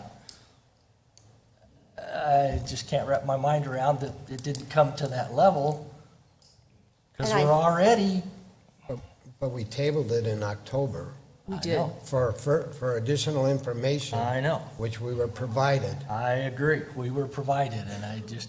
And I'm concerned with the quality of the information I don't agree provided. with, yeah. That's where I'm at. Exactly. Which is all Munir is reviewing, is the data he has. Right. He's not going out and taking his third-party counts to know what's really happening out there. No, I mean the city hiring someone to Yeah. take their own evaluation Yeah.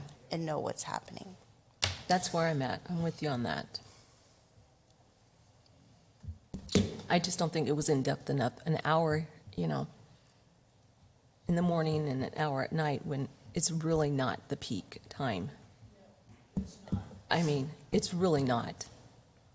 Okay. I don't believe that, because kids start school, early. The buses have to leave early. They go through our subdivisions, and, and at nighttime, I just don't think 4 to 5, or 3 to 4 is an accurate time. People are getting off work at 5. and people are doing things. People are going to the rec center between 3 and 6 p.m. There's traffic right there. You know, that's All through that time period. all through that time period, and you know, the rec center doesn't even start their classes till 4 o'clock. So you don't even have that traffic. And, you know, and the person that did the traffic analysis doesn't know that, but we do. Okay? Yep. What else? All right, one more thing. Yes, absolutely. To follow up on what Celeste is saying, and this is going to be a question directed at Monier. Monier? Give him a second. Monier, in October, we asked you if you felt comfortable with that analysis that was done previously, and then you followed up and I believe the developer hired the people to do the additional traffic study. And I guess we're to the point now where it's still not quite satisfactory. And would the city be willing to hire their own third-party company to do a more in-depth study? I think I don't have answer to that, but certainly we can do that, but I do not know whether the city is allowed to do that, number one. And number two, where from the cost will be covered. Is it from our city budget or not? I don't have that answer. But Right. this is something easily we can do. The city can invest funds in the development project. It isn't ours. You know what I mean? That would be, So, it isn't, so we're not comfortable right now making this decision on something this important to both parties. So I'm going to make a motion that we table this one more time. So, hang on. Yeah, hold that. So our city code says on major site plans that the commission is allowed to table them through 2 regular meetings. Because this was tabled in October through the November and now the December meeting, we think that the ability to table it again, for the commission to table it again, is probably limited. The applicant can ask, we believe, for a tabling, a postponement voluntarily, but I don't think the commission has the authority to table this matter again. Okay. I'm going to ask our city attorney to see if he concurs with that position. Yeah, what Paul says is what is in our code, and as the planning director, he makes the zoning interpretations of the code, but we would certainly agree with that interpretation of how the code is written. Then in other words, we're left with What we the have. information that we have at hand. Chairman, Yes. Paul, if this doesn't move forward, they can appeal at the city council meeting, right? If Is the that the next commission, step? if the commission denies the development, they can appeal that decision, or if the commission approves it with conditions that they don't agree with, they could appeal to city council. So yes, there is the ability for them to file an appeal of your decision of denial to city council.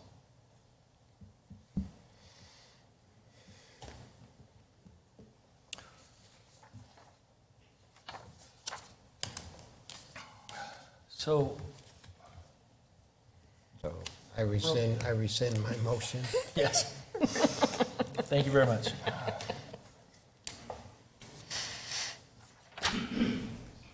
So, a question,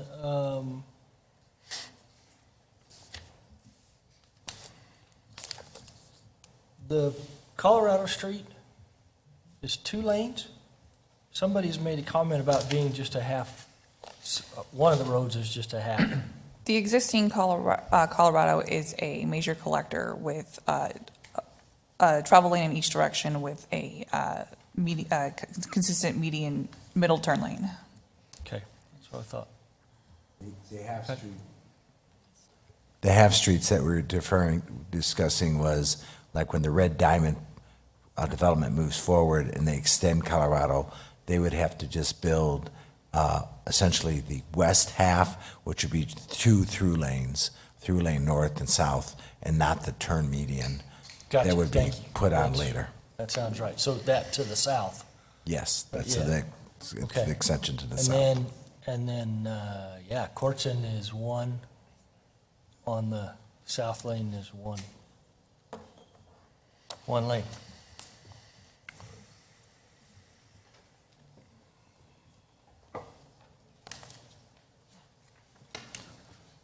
I mean, I guess you could.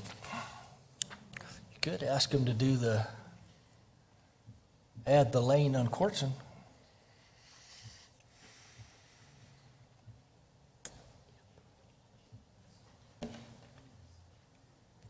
Think that'd help, to my simple mind, that'd help a lot if they added the lane, second lane on Courtson from For from eastbound? Colorado to, yeah, What would that be? that eastbound. What's that? What would that be? Well, we would add it, we could add it as a condition to approve the master plan. I'm just throwing out ideas, guys, trying to make this. Right. Not saying it's a good one or a bad one, I'm just, Mr. Chair, following up Yes. on that thought process, can you go back to that, please? Any improvements that you might require the applicant to make to Courtson would potentially be reimbursable through traffic impact fee offsets. So if they made improvements to enhance the existing condition, they would just be responsible for a small portion of that cost, and they would get essentially reimbursed through a deferral of traffic impact fees when they pull building permits. So they would get compensated for their cost.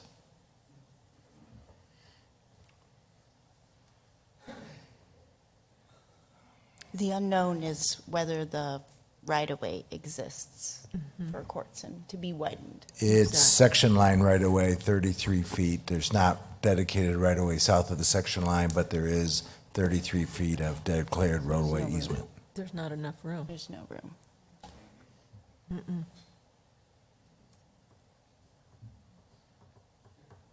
That's the problem. I'd like to say, just throwing out ideas, guys. I like your ideas. They're good ideas. Just trying to come up with something to help us move ahead. Well, Chairman, Yes. I'll make a motion. Great. you. All right. Let me look at, can you bring this up? Chairman, I'm going to make a motion to deny the major site plan request, DSA 23. A long way to go. Can't hear you. To deny the major site plan request, DSA 23-00064 at this time. I'll second it. Okay, got a move in a second to deny this major site plan. Any discussion? Any more discussion? Okay. Hearing none, please call the roll. Member Aldred? Nay. Member Vanderhayden? Yes to agree, right? Yes. Yes to deny. Yes to deny, that's what I want to say, okay. Member Hubbard? Yes. Member Peters? Aye. Vice Chairman Garza? Aye. Chairman Benedict? Just doesn't matter. Yes.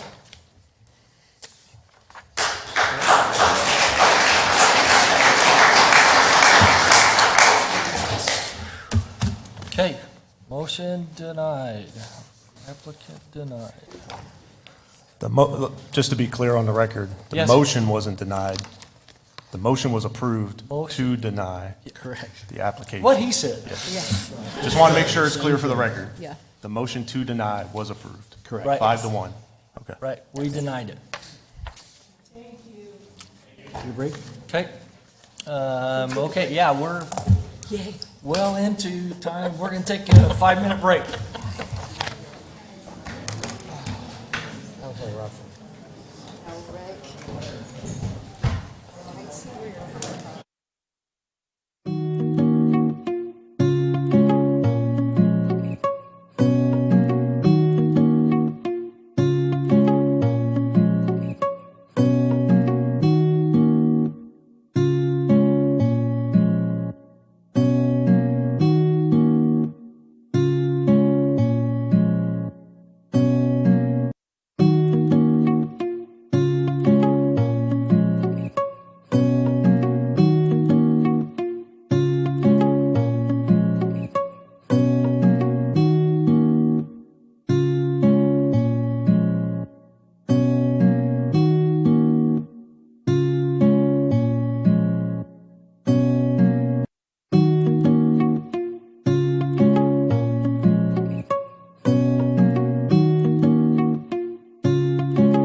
on to the easy We stuff. don't have anybody, he left. Yeah, we're, the important, you're here, that's all right. Nobody's left. All right, we here? Are we here? Yep. Okay, call the meeting back to order. All the stalwarts that are hanging out, thank you. Next on our agenda, public hearing, consider request by Chameleon Industries for conditional use permit and a major site plan, DSA 22-00191 and 00190. Yeah. 0019, yeah, DSA 22-00190, okay. All right, good evening. Chameleon Industries is requesting a conditional use permit and a major site plan to allow for a chemical production facility on 2.1 acres, generally located near the northeast corner of Peters and Burris Road. You can see it highlighted on your screen below. It's connected to the Central Arizona Commerce Park. It's just north of Tractor Supply. So sited near Burris and Central Avenue on 2.1 acres, the proposed new chemical manufacturing facility will produce water treatment chemicals to be used by local municipalities and also private residents. The improvements include about an 8,000 square foot shaded canopy to cover liquid storage tanks, an office trailer for employee use. They will be having access to a rail spur, and then it will be gated and fenced for security, and then it'll also have turning movements for different size vehicles to distribute the chemicals. And you can see a list of the chemicals on the screen there. In regards to the conditional use permit, all the criteria were covered in your staff report. As usual, we're just going to cover that the proposed use will have no adverse impact on abutting properties. The proposed use is located in an I-2 General Industrial Zone District. The purpose of that zone district is to provide for the development of industries which, because of the nature of their operation, appearance, traffic generation, or emission, would not be compatible with land uses in other zoning districts, but which nevertheless is necessary and desirable for the city. So this zone district does provide an appropriate area for this. I've also highlighted all the other conditional use permits that are situated nearby them, which you can see LCY, which is a chemical production facility for the semiconductor industry, Solvay, which is also for the semiconductor industry, TEI, which is a waste management facility. You have Wright Asphalt, and you have Sheffield Oil, and you have LKQ, which is a salvage yard. So it's in an appropriately located area regarding the industries surrounding this property. In regards to the major site plan, again, all the criteria has been covered in your staff report, and we'll concentrate on a couple items tonight. The first item to talk about is ingress and egress. You can see the green arrow is Commerce Drive. However, where it hits right at those locations of the existing building and the north property, which is owned by TEI, it actually goes to an access easement of 30 feet wide. And so that's their primary access. We are going to have them extend that access easement along their southern boundary, so the property to the south can also get access from there. And then you see the red arrows is emergency access only out onto Burris. The property to the south of them does not have proper spacing to get access due to our access management standards, so that's why we're asking them to provide that easement. In regards to building location and height, the structure that's covering the tanks is at 24 feet, which is well below the requirements for the I-2 zone district. They do have some tanks that go slightly higher than that. Those are exempt from our code due to the manufacturing process exemption that we have in our code.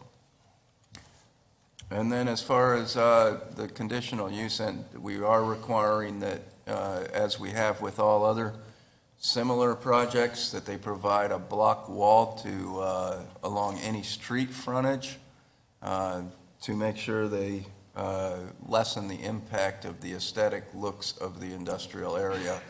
So they are providing a block wall along that Burris corridor, and then the rest of their site will be chain link with fabric screening or slat or similar.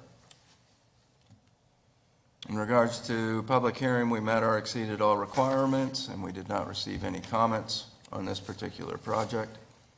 So in conclusion, staff recommends the commission approve the conditional use permit and associated resolution with the following conditions. That's our typical condition, to provide an 8-foot tall decorative block wall abutting Burris Road. And then staff recommends the commission approve the major site plan with the following conditions and technical modifications. I mentioned the recording of the access easement for the southern access drive. And then also, there's one comment from our sanitation department to modify their trash enclosure to meet sanitation comments, which is just to rotate 45 degrees to give our sanitation trucks a little better access to the dumpsters.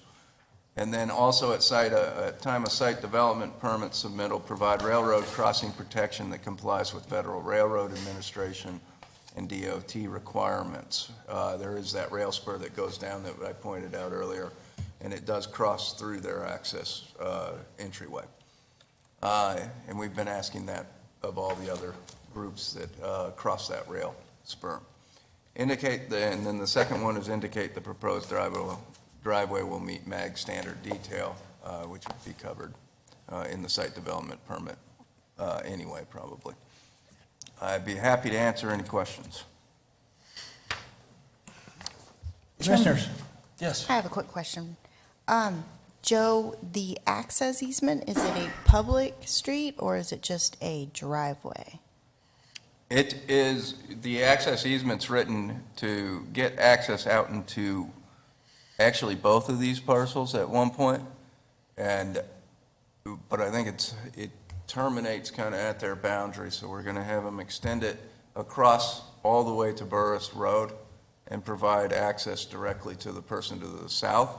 It would only be allowed for emergency access off of Burris and most likely only allowed for the property to the south from Commerce Drive. Okay, thanks. Is that portion of it, Joe, going to be improved or no? It'll be paved. It won't be improved to the point that our standard roadway cross-sections would be, Right. but it will be paved access. Okay. Yeah, the green arrow will be a private drive, not a public street.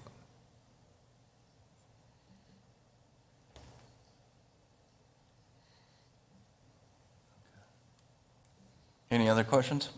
Yeah, and maybe I'm a little slow. So the property to the south, then they would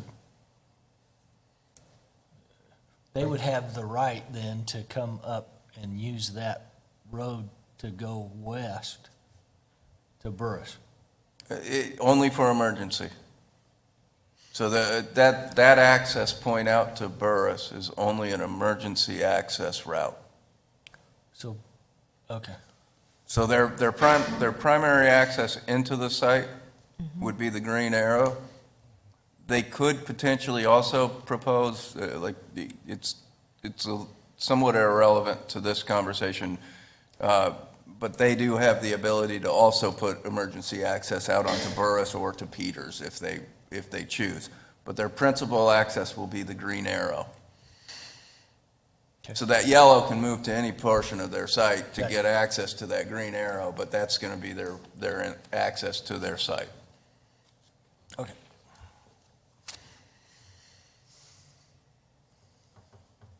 Any other questions? Joe, I think I asked this, and I don't know what the answer was. This is dated a 22 original. What was the holdup from 22? Their access was the holdup on that. Very good. So we did go back and forth a little bit on their access. We did modify the site plan to to adjust it a few times within this review period. So, and some of the study took a little bit longer and submittals. Our review timeframes were still always at that 30-day. Yeah, no, that's great. I appreciate understanding that and want to be sure that we all understand what goes on with those. Okay, any other questions for staff? Would the applicant or their representative like to come forward and address the commission?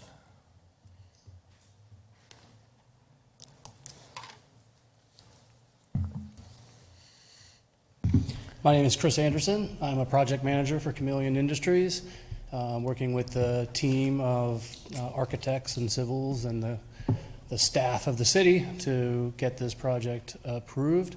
I have nothing to say, but I'm willing to answer any questions that the committee has. Very good.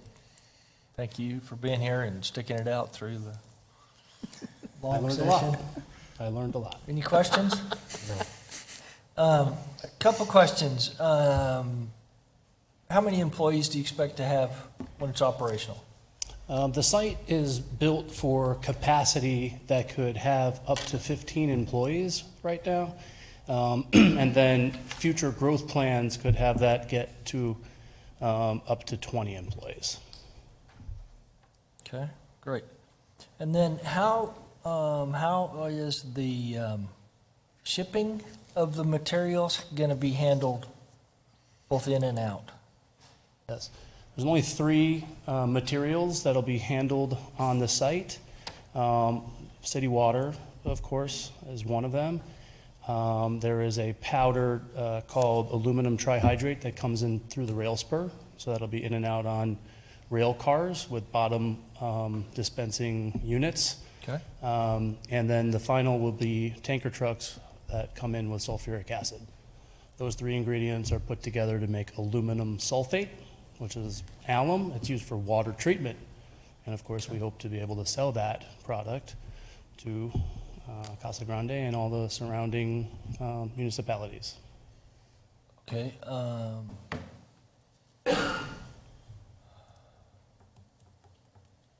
Do we have, are you a regular supplier for the city of Casa Grande? No, we have no operations in the city right now. The water provider would be Arizona Water in this case. Oh. I think you're from the Chameleon offices in Ohio, which most likely deal with cities having their own private or their own water company, Right, okay. and not a private water company similar to Arizona Water. So this case is just a little bit slightly different than what he's probably used to. Gotcha. But it would be Arizona Water. Gotcha.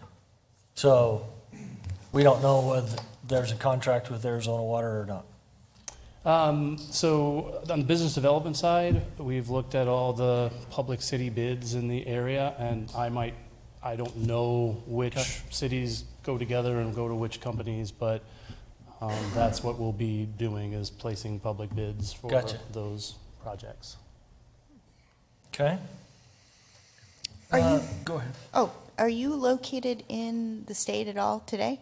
No, we are not located in the state at all today. We have 2 active facilities in the state of Texas right now, and we're building new here. Okay. So how do I get at the question of the safety of handling? You said sulfuric acid? Sulfuric acid, yes. Yeah, so what can you educate me about the safety of handling sulfuric acid that'll be coming in probably through our community? It's a good question. So, of course, there are standards and how it's in trucks that are on your roads today. That product is used in very, very, very large quantities by the semiconductor industry. We take a small amount of that quantity from the semiconductor industry and process it into a useful chemical for water treatment. So there are standards for how it has to be on the roadways in the tanker trucks. There are, and then of course, we have a team that's experienced with unloading the tanker trucks into our storage tanks on our site. And then the way we build and design our facilities is if there were to be any kind of a spill event, every area where sulfuric acid is handled, there are containment areas for sulfuric acid. So the biggest danger with sulfuric acid is it's reactive with water. So when water and sulfuric acid mix, it is an exothermic reaction. It doesn't explode, it just generates a lot of heat and bubbles and makes a reaction.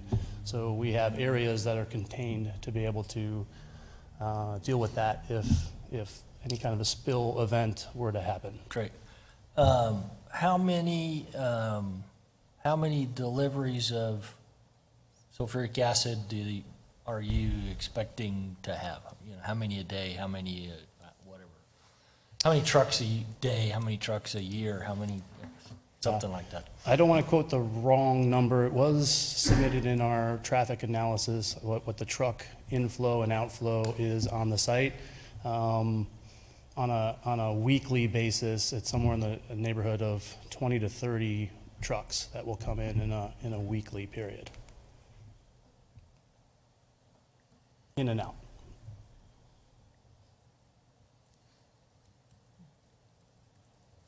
$20 to 30 trucks. So would the trucks be coming up Right. like I-8 too?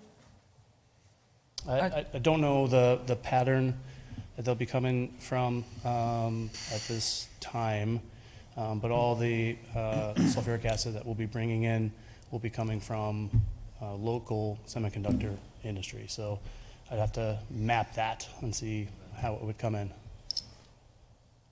I mean, would you normally take it through a city, or would you go around the city to bring this in?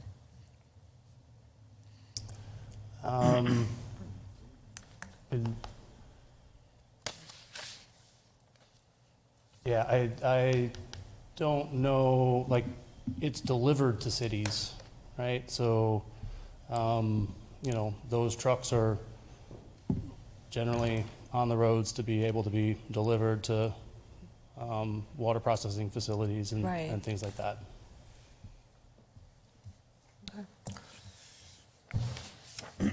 Any other questions, commissioners, for the applicant? Excuse me. Okay, thank you. You're welcome. Thank you for your time. Okay, at this time, I'll open the public portion of the meeting for this subject. Anybody in the public like to address this issue? Please come forward and give us your name and address. Seeing none, I'll close the public portion of the meeting and bringing it back to the commission. Mr. Chairman, I'd like to make a motion. Okay. I'd like to make a motion that the commission approve the conditional use permit and associated resolution DSA-22-00-191 with the following conditions provided by staff. Okay. Second. First, got a motion and a second, so the one, was just the, Just the 191. okay, the 8 foot, okay, very good. So, discussion. I guess it's weird for me to be the one that. There aren't any cars. What's that? I guess my concern, it concerns me to have, that many, caustic, I guess, for lack of a better term, the different chemicals we've got coming in. And we certainly have the industrial space to do that. Fortunately, our layout we tend to get the trucks come through the community. I am certain that it's not as many as I think it is. The proportion is not as big as I think it is, because when I drive out there and in the area and see all the trucks that are out there, it's like, nah, I didn't see that many go through town. But so they are using 8 and avoiding the community, at least a good chunk of them. So it just brings a little bit of concern to my mind about You know, and you could hear from my questions, you know, it's not an industry that particularly supports the industries in our community, right? Because we've got some that are you know, supporting the industries that we have, the Teslas and the, you know, of the world, and it's not Tesla, but, you know, sorry, guys. But, you know, the industries that we have, and this one, to me, seems to be kind of the outsider, and they're bringing it in, and then they're taking it out. And I don't know, no way for me to judge how much risk we're putting our community at. And it was certainly important to me to have the employment, and that number was helpful. And I hate to see that go away, but I just, here's another thing that I don't have a good measure of how to make the decision with. So that's my concern. Any other discussion? Yeah. Yeah. No. I was just gonna say, I mean, I definitely understand your concern as far as the potential for industrial accidents and any type of consequences of those, but from my position, I feel like there's departments in the state, and Absolutely. their job is to make sure that this stuff is safe, and they understand it to a far greater degree than I do. Absolutely. And if they are able to get those permits and those licenses from the state and whatever departments allow them to operate, then I don't have an issue with it. I appreciate that. No. Chris, No, Chairman, I Yes. share in your I do too. traveling through the community with hazardous type chemicals. And I guess I would just want to ask staff if is there any, like, can we dictate circulation for them and how they enter and exit the city limits? You know, things like that. I just feel like we can't. So I'm just curious of how we can, what their truck route would be. So many communities do create truck routes, right? Where unless you're making a local delivery, you're not allowed to, you have to travel on certain streets. I don't believe we have a truck route here today, do we, Monier? No, we don't have. We don't have one. Don't have. We have, we've talked internally about creating one. Our problem is that, you know, our street network is not, Stinks. yeah, it's not that, doesn't have that great a connectivity for us to do that, and we only have a certain choices, so we need to build some additional corridors to really move some of this traffic, which we don't have today. But we're working on it, we're thinking about it, but it's really nothing that we can really address today with creating a truck route. The only reason I was asking, I have Arizona Water behind me right now, and they took down a house, and I have a sulfuric acid truck come like 2 to 3 times a week, and they go through our neighborhood. That's why I was asking, because I was like, I've always wondered, why are they allowed to come through the neighborhood? Why isn't there an entrance and an exit they should be going through instead of going in through the neighborhood? They have to clean the water, right? They do, but I would think since, like where I'm at, they would go back to Treckle. But they don't. They literally go through the neighborhood. You know, the city, and specifically the traffic engineer, has the right to sign certain streets for like no trucks over a certain size. Right. Unless you're making a local delivery, right? Right. Well, you have to let them make local deliveries. Absolutely. But we can sign that stuff, but we haven't created a formal truck route for, you know, all of the industries they have to follow. But if there's problem areas, we certainly can address it, I think, through, like if the trucks are using a local street for a cut-through, we could sign it to prevent that. Okay. Would you agree, Munir, on that? Yes, we can sign certain route, we have to make a decision. And problem is, after signing, then we don't have any leverage. Now it is the enforcement things. No, I was just wondering, because this just came upon us like a couple years ago during COVID, so it's all new. And then that's why I was asking if there was, because this is larger quantities, right, correct? And that's why I was just wondering if they would be used in a different route. Brett, you want to bring him back up? He's got But his did you, hand- he's did got you have a his hand question? up. He's got his, no. he's got- Well, you need to ask him a question. Okay, no. Did you want to ask him a question? Okay, I want to ask him a question. Real quick, if I can make a clarification. You can, yeah, would you clarify that issue? Yes. First of all, it's 3 trucks per week, just for the record. 3 trucks per week at our level of production here. Great. But yes, I answer your Very- question. Yep, very helpful. That was my question. But wait, I got one Well, one sure. other one. No worries. How involved is the rail spur going to be? I mean, it mentions that something is coming in, it's going to be coming in on a railroad car? Yeah, an inert powder, aluminum trihydrate it's called, it's like a white powder, comes in on the rail car. Rail car frequency is very low, 1 or 2 a month. Okay. Thank you. Yes, thank you. Anything else? What we got him up here, guys? Okay, thank you. You're welcome. Appreciate that. Okay, any other discussion? Very helpful. Thank you all for helping me. We have a motion and a second. See no other discussion.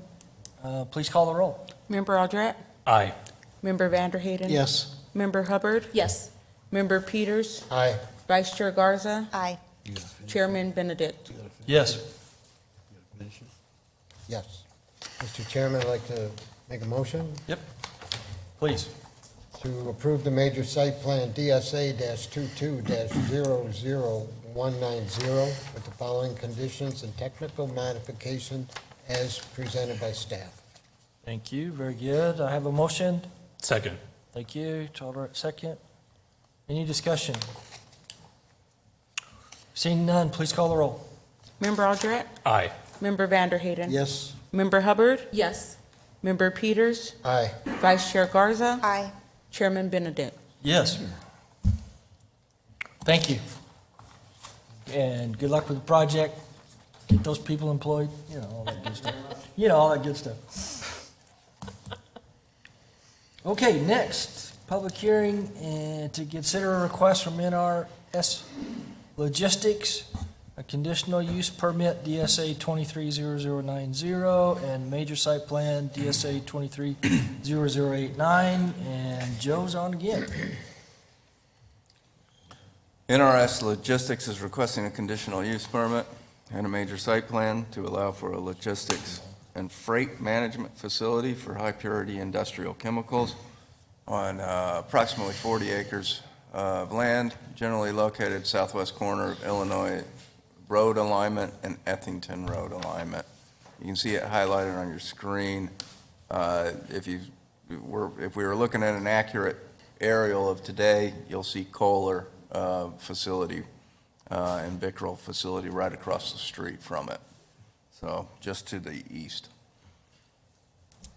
So NRS Logistics is proposing a freight management and logistics facilities for the transfer and delivery of high-purity industrial chemicals. There will be no open or closed dispensing of any chemicals at this facility.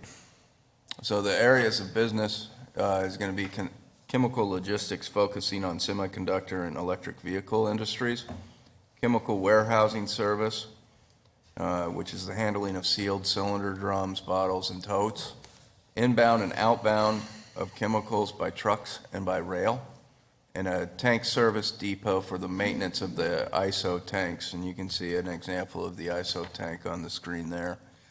So in regards to the conditional use permit, again, all have been covered in your staff report, and the main focus that we like to hit on is that it won't have any adverse impact on abutting property.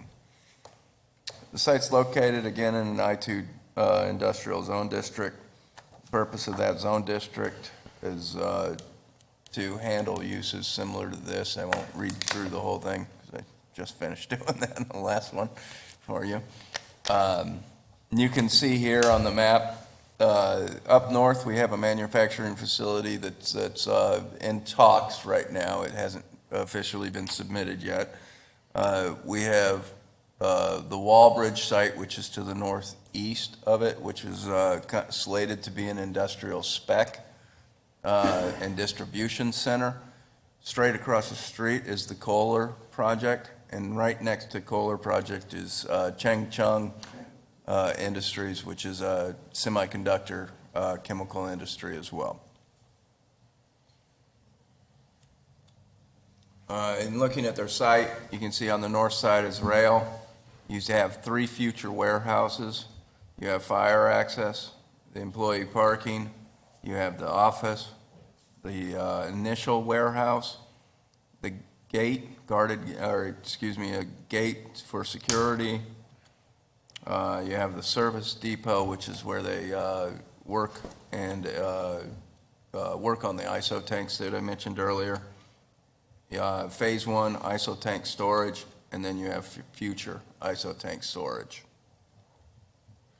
And looking at the major site plan, we look at all the criteria on your screen, again, covered in your staff report. We'll concentrate on a couple on this one. And first one is the conformance with the city's general plan. The use is in conformance with the general plan. The designation is manufacturing industry, which does support the I-2 zoning district. The proposed use is categorized as a conditionally permitted use in that I-2 zone district. And then one main goal that it hits is encourage appropriate and responsible industrial development in appropriate location. You can see on the map there that it's pretty much surrounded by our industrial zone district, and it's right in the heart of our industrial corridor and our growing northwest industrial corridor. Second one we'll look at is pedestrian vehicular ingress and egress. You can see on the screen the colored lines is the rail line that comes in. You can see their site plan situated on their site. We did align our drive access points with Kohler to minimize any problems with crossing each other's paths. The city is working on constructing Ethington Road and Clayton Road in conjunction with that Kohler and the Kohler Development Agreement. This group would finish off their half-street improvements on Ethington, while the city built the half-streets on the Kohler side. And there will be pedestrian sidewalks located out onto Ethington Road on both sides. Again, with the screening aspect, the conditional use permit, we are requesting that they provide a block wall along their street frontages where they're going to have storage of the ISO tank containers. So the applicant will be providing an 8-foot high decorative block wall along Ethington Road. The rest of the site perimeter is enclosed by 8-link tall chain link fence that will be screened where there's outdoor storage, and there's also a portion of the site on the north where there's parking that will be an aluminum slatted decorative fence. In regards to the notification, we met or exceeded all requirements. Again, we did not receive any inquiries in regards to this request. In conclusion, staff recommends the commission approve the conditional use permit and associated resolution with the following conditions. Again, that's to provide the 8-foot tall decorative block wall. And then staff recommends the commission approve the major site plan to allow for a logistics and freight management facility for high purity industrial chemicals with the following conditions, and that's dedicate the required right-of-way for Ethington Road at 55 feet and combine parcels into one lot by plat or other means prior to certificate of occupancy. Right now, it's sitting on 2 different parcels that they'll overlap, so they'll have to create one parcel and provide dedication. And with that, I'd be happy to answer any questions. Very good. Commissioners, any questions for staff? Okay. And seeing none, would the applicant or their representative like to come forth and address the commission?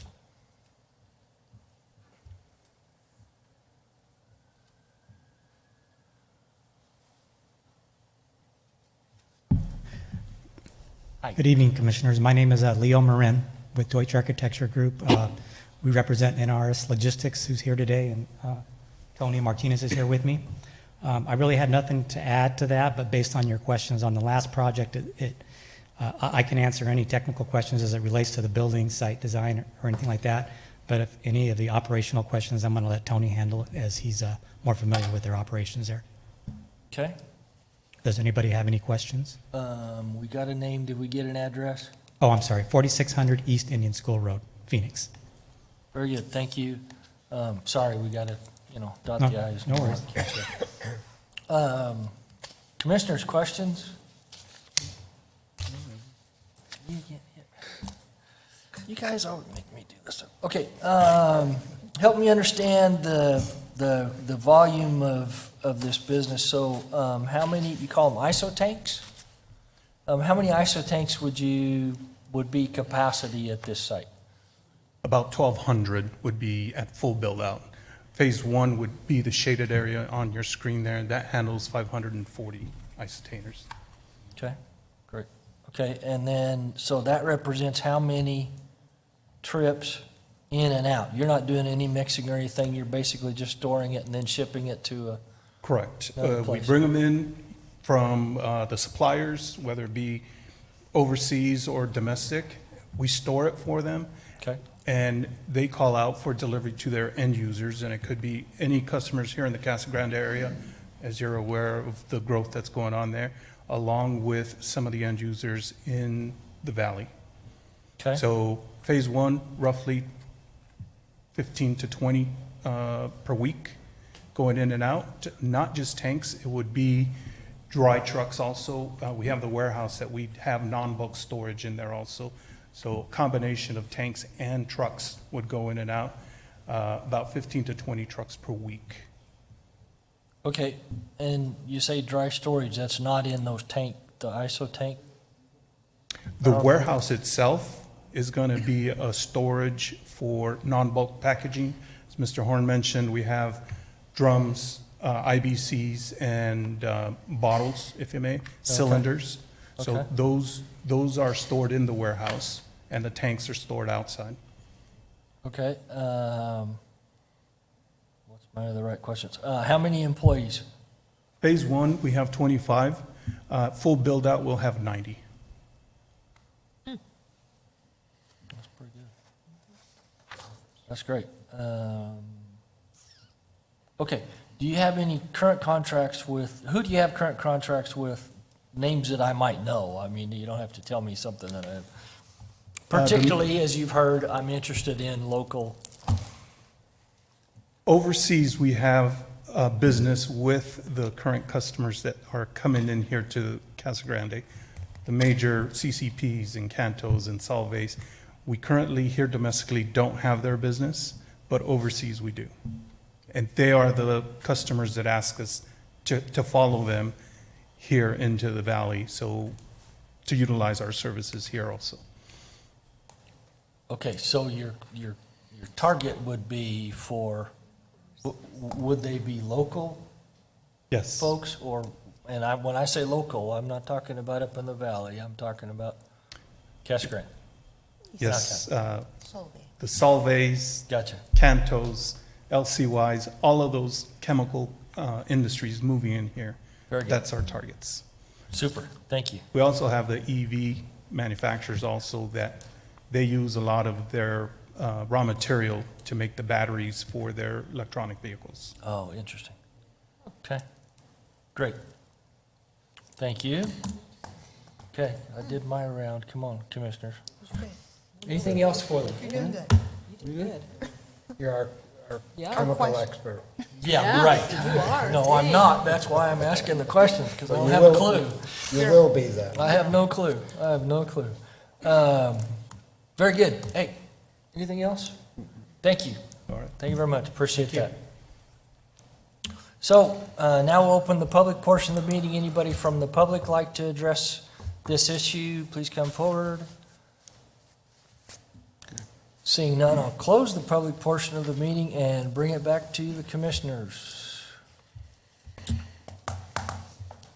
I'd like to make a motion. I'd appreciate it. Recommend that the commission approve the conditional use permit and associated resolution DSA 23-00090 with the following condition. Okay, Second. and I got motion and a second. Any discussion on that?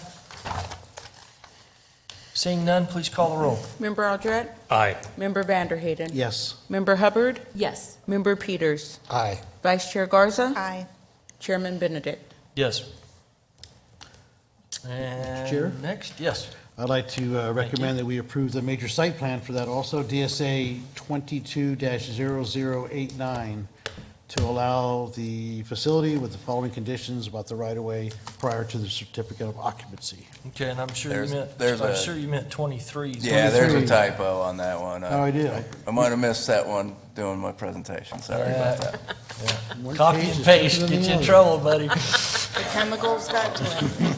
DSA 23-00089. I have a motion. Do I have a second? Second. Second, very good. Any discussion? Okay, seeing none, please call the roll. Member Aldred? Aye. Member Vanderhayden? Yes. Member Hubbard? Yes. Member Peters? Aye. Vice Chair Garza? Aye. Chairman Benedict? Yes. Thank you for coming. Let's get those people employed. Thank you very much. And next is a public hearing and consider request from Upward Architects, conditional use permit for an automobile repair shop. DSA 23-00212. Jacqueline, talk to us.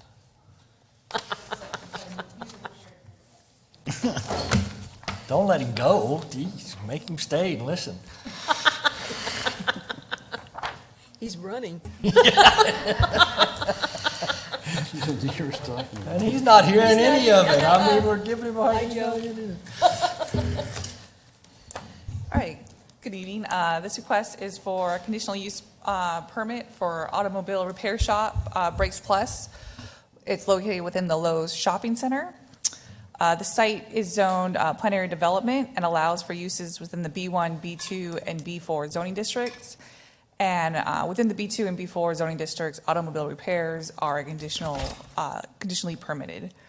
The applicant will be submitting a major site plan approval as well as a preliminary and final replat to create the additional site at another time.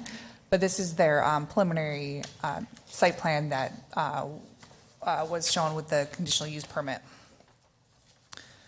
Looking at the conditional use permit criteria, this is all covered in the staff report. I did want to note on a couple items regarding the traffic. A traffic impact statement will be provided with the major site plan, but they are utilizing the existing drives for the Lowe's Shopping Center, and no additional access points will be granted with this. And that there's no adverse effect upon the abutting properties around the site. It's all zoned with either existing commercial development or undeveloped property that is zoned for commercial. So there'd be no adverse impacts to those properties. I'd also want to point out that one of the conditions that we typically add for conditional use permits along this corridor is related to signage. However, this is part of the Lowe's comprehensive sign plan that limits the monument signs for the site.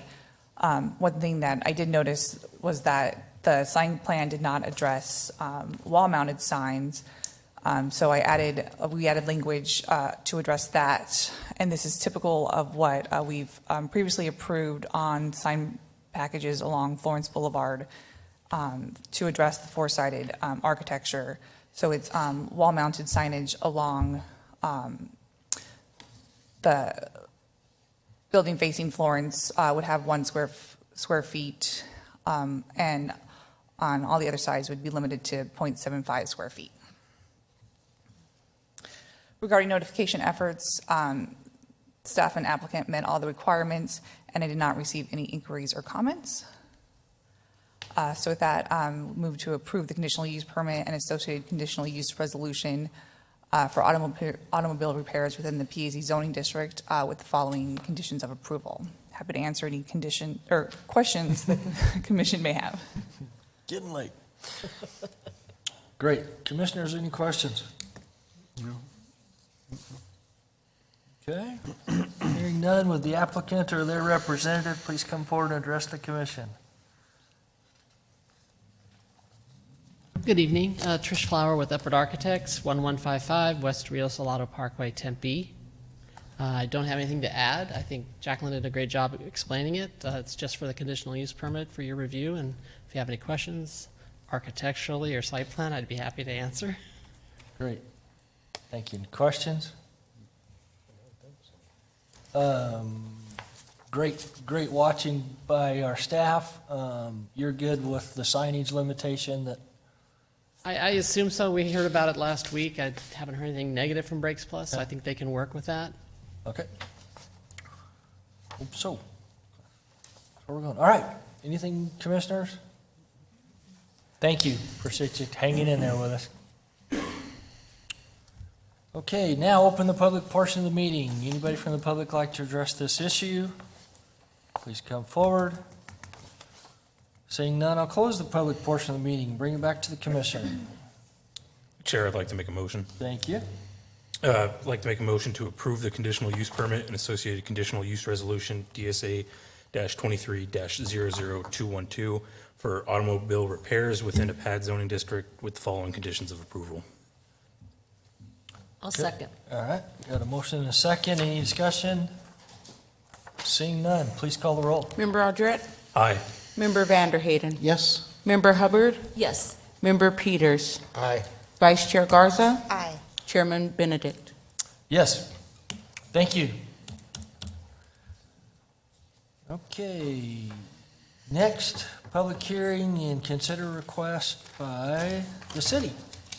City Casa Grande Fire Department for DSA 23-00182 conditional use permit and DSA 23-00180 major site plan. And who's going to talk to us? Jacqueline, poor thing's on one left. Yes. So again, this is for two requests. Conditional use permit is needed because of the zoning of urban ranch public buildings need a conditional use permit within the zoning district. And the major site plan is for a 15,000 square foot new fire station facility to provide emergency response services to the city. This facility will include firefighter on-duty sleeping quarters, cooking area, dining room, IT, command room, all the requirements for a fire station. Looking at the review criteria for the major site plan, I wanted to go over the traffic impact in the area. The site will be served by two driveways. The east driveway will be for emergency response vehicles only. The west drive will be full access for the fire station. Rodeo Road will have half-street improvements along this area. And per the TIS, there will be language, traffic signals for on Pinal and Rodeo addressing that there's a fire station in the area, as well as striping for that access point to not block the driveway that is typical near fire stations as well. And in addition, that did not come up. There will be a sidewalk added along Pinal Avenue as well to work with pedestrian connectivity to the park to the north. Looking at the conditional use permit criteria, again, this was all covered in the staff report. I'm going to go over the no adverse impacts to budding properties. Surrounding the site to the south is vacant, however, it's zoned for commercial and multifamily. I believe it's a build to rent medium density project. At the northeast corner of Rodeo and Pinal, it is currently vacant and zoned commercial, but the Coyote Ranch storage was, major site plan was approved in August, and they are currently in building permit review. And then at the southeast corner of Pinal and Rodeo is zoned commercial with a gas station and convenience store at that corner. Regarding notification efforts, staff and the city made all the notification efforts, and I did not receive any comments or inquiries regarding this project. So with that, staff moves to recommend approval of CUP and associated resolution, and move to approve the major site plan with the following technical corrections. Happy to answer any questions the commission may have. Very good. I have one. Yes, please. Jackie, is the driveway width adequate, whereas the fire trucks upon returning from a call can turn into the driveway and then somehow, because they always have to back in, correct? So they're not going to be backing in off of Pinal, are they? No, their access is off of Rodeo. Okay, so then there'll be a pull-through. Yeah. Yeah, but this, okay, I'm sorry, I'm looking at the thing sideways here. My apologies. But we can have our fire chief address how the trucks will be put back in the bays when they return from a run. I'm sure he is well versed on that. You've done it once or twice. Any other questions? Staff. All right. Would the applicant or his representative come forward? Hello again, Mr. Chairman and commission members.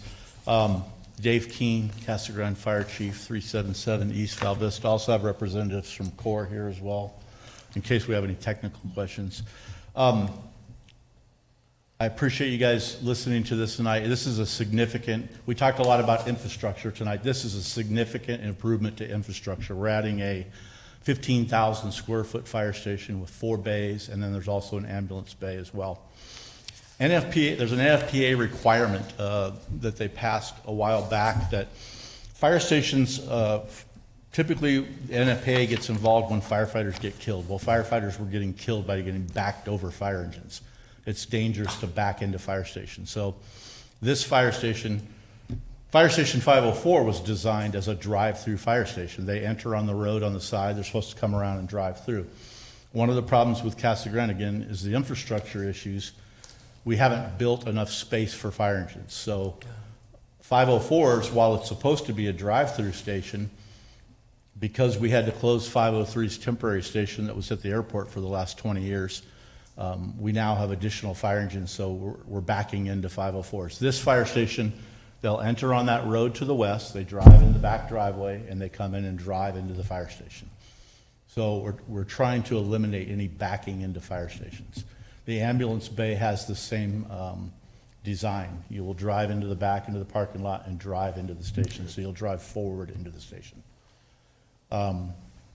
Other than that, there's not a whole lot I can tell you other than the station has been, I've been working on this for over 3 years. I've received a lot of help from planning and building. I've received a lot of help from CORE and other entities, but this is a fantastic fire station. It's going to be, has a lot of significant improvements for cancer prevention for the firefighters. We're significantly improving sidewalks, which I think is interesting. There are sidewalks that lead to nowhere, but we are putting sidewalks in the front of the station and on the sides of the station, and we're even putting a sidewalk down Pinel as well. So other than that, I can answer any questions you might have about the fire department or the fire station. Okay, commissioners, any questions? Chairman, I have a question. Yes, please. We don't get to see the chief very often, Absolutely. so I'd love to ask him a question. So I noticed on one of the slides there was emergency preemption for the traffic signal at Pinal and Rodeo. So I was just curious, are all of our fire trucks equipped with the detection system to trigger a traffic signal? Not only are all of our fire trucks equipped, we've worked very closely with Kevin Lewis and his group. Every traffic signal in the city of Casa Grande has a preemption device on it. It's actually really unusual. I deal a lot with fire departments all over, and I came from a fire department in California where we had them on busy intersections. Casa Grande, we have that on every intersection. And every fire department apparatus has preemption devices, and our police cars also have them. We also have now added what's called a Haas device, which is a new device that's in all of our fire engines that on new cars, really new cars, as a fire engine's approaching, it'll interrupt their radio in their vehicle and tell them that there's an emergency vehicle approaching and pull to the right. So while we're behind in some infrastructure stuff, we've been very proactive and worked very closely with Kevin Lewis's group, and our signals are dialed in very, very well. That's excellent. Yeah. The second question is, how do we get one? Just kidding. Yeah. How do you get what? One of the preemption devices. Yeah, no. Yeah, we're not giving you one. I know. And when my car starts talking to me, I'm gonna freak out. There's enough. I am waiting for that first complaint. I haven't got that yet. But It's gonna freak me out. I appreciate being notified, but wow. Any other questions? Thank you. Appreciate you Thank you. hanging in Thank here you for for the long term here. So I'm gonna open up the public portion of the meeting. Anybody from the public like to address this issue? Seeing none, I'll close the public portion of the meeting, bring it back to the commission. Mr. Chairman, I'd like to make a motion That'd be great.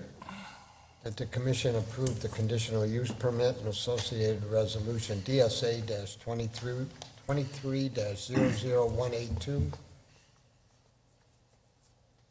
Okay, no Second. conditions, very good, got a second? Motion is second, any discussion? Seeing none, please call the roll. Member Aldred? Aye. Member Vanderhayden? Yes? Member Hubbard? Yes. Member Peters? Aye. Vice Chair Garza? Aye. Chairman Benedict? Yes. Another one? Mr. Chairman? Thank you. I would like to make a motion that the commission approve the major site plan DSA-23-00180 with the following technical corrections as noted by staff. Very good. I'll second. Got a motion and a second. Any discussion? Please call the roll. Member Aldred? Aye. Member Vanderhayden? Yes? Member Hubbard? Yes. Member Peters? Aye. Vice Chair Garza? Aye. Chairman Benedict? Yes. Thank you, Chief. Yeah, thank you. Okay. Next. Oh, yeah. Interesting This is so- discussion. Yes. So next, our planning director is going to talk to us a little bit. Yes, he is. We're going to have a discussion about housing. So I know that over the last couple of years, you've had a lot of different zone changes before you for various type of housing, including some standard single-family, but also the build-to-rent product, manufactured home parks, manufactured home zoning, and apartments. And I know that some of you have probably questioned, how do all these developments that we're approving zoning for and major site plans for, how do they relate to what the community really needs, right? And it's a great question. So staff did delve into that question and tried to answer it to the best of our ability. And so I'm going to share with you, what our findings were that might help for you to put some of that into perspective and context as you are faced with making, future decisions regarding housing. I did make this same presentation to City Council a couple weeks ago, one of their meetings, and told council that I was going to make the same presentation essentially to commission because I wanted both City Council and the Planning Commission to at least be working off the same sets of information. You may have different opinions about things, but at least I wanted you to have the same information available to you. So if you think about what how are different housing products approved in the community and built in the community? They all pretty much start right here with Planning Commission, because most of these developments, these housing developments, need a special zoning. That's probably not true for your typical single-family detached subdivisions. We'll talk about those a little bit. But other than your single-family subdivisions, almost every new type of housing development, whether it be an apartment complex or a manufactured home park or a build-to-rent, they all need a new zoning. And so both Planning Commission and Council get to influence, to a certain degree, what the market is providing by the kinds of zoning that you're providing. In general, in basic economics, it's, the market is trying to build housing that the land developers believe it needs to meet needs of the community. And so the private development community is trying to react to the market, but both Planning Commission and Council have the ability to influence that to a certain degree. And we'll actually see that in a slide or two, how that might play out in different communities. So you certainly have a role with that. And as you review zone change requests, there are essentially three review criteria that you should be applying to those requests, and those are criteria that are both set out in state law and in our city code. So the first is, does the rezoning conform to the general plan, land use plan, essentially? So as you know, we have various land use categories in our land use plan, and the yellows are neighborhoods, which is pretty much 70% of it is regulated to single-family development at a density of 4.5 DUs per acre. So it's single-family subdivisions for about 70% of it. About 20% of that yellow area can be various types of medium or high-density residential that's allowed in the yellow area, and then some neighborhood commercial. In our blue area, or commerce and business, we actually, with our new general plan, expanded the land uses allowed in our commercial area to include high-density residential. So we can do some mixed use in the blue areas. We can also do mixed use in our community corridor within, both Florence Boulevard and some of Pinal and some of Treckle, and some of that is actually going on where we can put some multifamily in our community corridors. And lastly, we can also put residential and actually encourage residential in our downtown area as a way to help re-energize and revitalize our downtown area. So it's not a really high bar for a developer to make the case that their rezoning for whatever kind of housing product they're proposing is in compliance with the land use plan, right? Because we have provided lots of opportunity for lots of different type of housing choices and developments within our land use plan.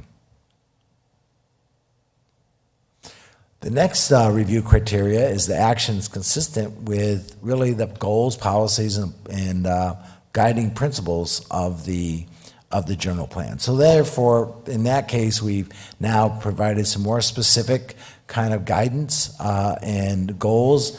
One, to encourage variety of housing design and development patterns, some action steps to provide a variety of housing choices in neighborhood areas for all income levels, generations, and household demographics, to encourage a range of residential development types, densities, and building design, and to increase the amount of medium-density housing within the city. I think all of these were in our new 2030 general plan, as in our housing element. I think as I reflected on this, I think over the last couple of years, as the commission and council has made zoning decisions and approved major site plans, you've done a great job of implementing these action steps, right? You have increased the range of housing choices in the neighborhood, in the city, and we have increased amount of density, medium and high-density housing. And we're going to see that again in a slide or two. We also have some guiding principles, some just generic ones in our plan, again, to increase range of housing choices and products and members available to all members of the community. Support the development of vacant infill lots. That's one of our goals. And encourage high-density residential in Casa Grande's downtown to strengthen the vitality of our downtown area. We do have a new subdivision, a medium-density, small lot, single-family subdivision that's going to probably break ground fairly shortly at Florence and Ash. You've approved the preliminary plat for that, and I think council's approved the final plat, or is about to. And we've also have some downtown sites that the city owns that we're encouraging, developers to look at to provide some affordable and attainable housing on those sites as well. Again, that criteria is required for zone changes, and it's a little more difficult maybe to meet than the land use map, but it's not that difficult. And I think in all our staff reports, we really staff focuses pretty highly on those two review criteria. But there is a third one that's equally important, and that's that the proposed zone change is necessary and proper to meet the land use needs of the residents of the city. So although that is equal importance to the other two general plan criteria that we just talked about, staff really hasn't focused on this criteria very much, and simply because we really didn't have the quantifiable data to really answer this question, right? What are the land use needs, the housing needs, if you will, of the residents of the city? So that's what this analysis and study that we undertook tried to answer is, what are the housing needs of our current and future residents, and more specifically, how many dwelling units are needed and what kind of housing products are needed? And so that's what we're going to try to look at tonight. I'm going to try to provide you at least with some guidance regarding those two questions. So to answer that question, we first looked at historically what kind of a housing product has been constructed and occupied in Casa Grande. So historically, we looked at the American Community Survey data for 2021, and that tells us that in Casa Grande in 2021, that of the housing stock, 68% is single-family detached, 15% is manufactured homes, and 16% are apartments. So across historical time, up until whenever we started building the city to 2021, take a snapshot, that's what we have in the community. But then we looked at what are we issuing building permits for in 2023? What kind of housing stock are we permitting and constructing today? And it's very different from what has historically been in this community. And that's kind of what you're probably feeling a little bit. You can see that single-family home permits only constitute 34% of the permits. Built to rent constitutes 26%, and apartments 36%, and manufactured homes 4%. So something's going on in the marketplace, right, to make this happen. Developers are trying to adjust to what was typically provided. There are things that are probably in the single-family area. Mortgage rates are probably the biggest thing that's causing the decrease in single-family permits because people just simply can't qualify for home mortgages. There's some increased housing costs associated with, labor costs and supply costs that's driving the cost of those single-family homes up as well. And so the market is trying to respond by providing alternative housing, specifically with apartments and build to rent, to meet the needs of those who no longer can afford maybe their traditional single-family home. That's just a snapshot of year-to-date in 2023. And it's an anomaly, right? You're going to see in a minute. It's a real anomaly, that mix that we are permitting this year. So let's take a little Paul, bit more. Can I ask a quick question before you leave that slide? Yes. Sorry, Chairman. When did ADWR say that they were no longer going to submit any new causes for single-family residential? That was about 6 years ago. About 6 years ago. And we'll talk about that a little bit more and how that influences this. And I'm going to tell you one thing is that the amount of cause, the ADWR water situation, is not driving the chart on the right.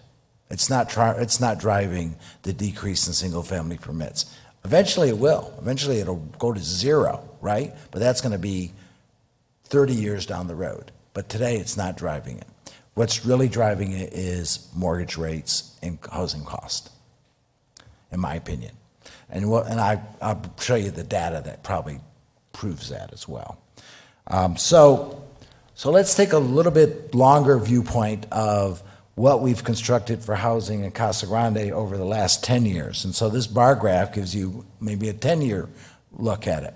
And you can see a couple things. You can see that, one, single-family homes were kind of, bouncing around at the 100 level till 2018. 2018, they started going up. So I just told you that the ADWR rule probably came out in 2018, maybe even 2017, right?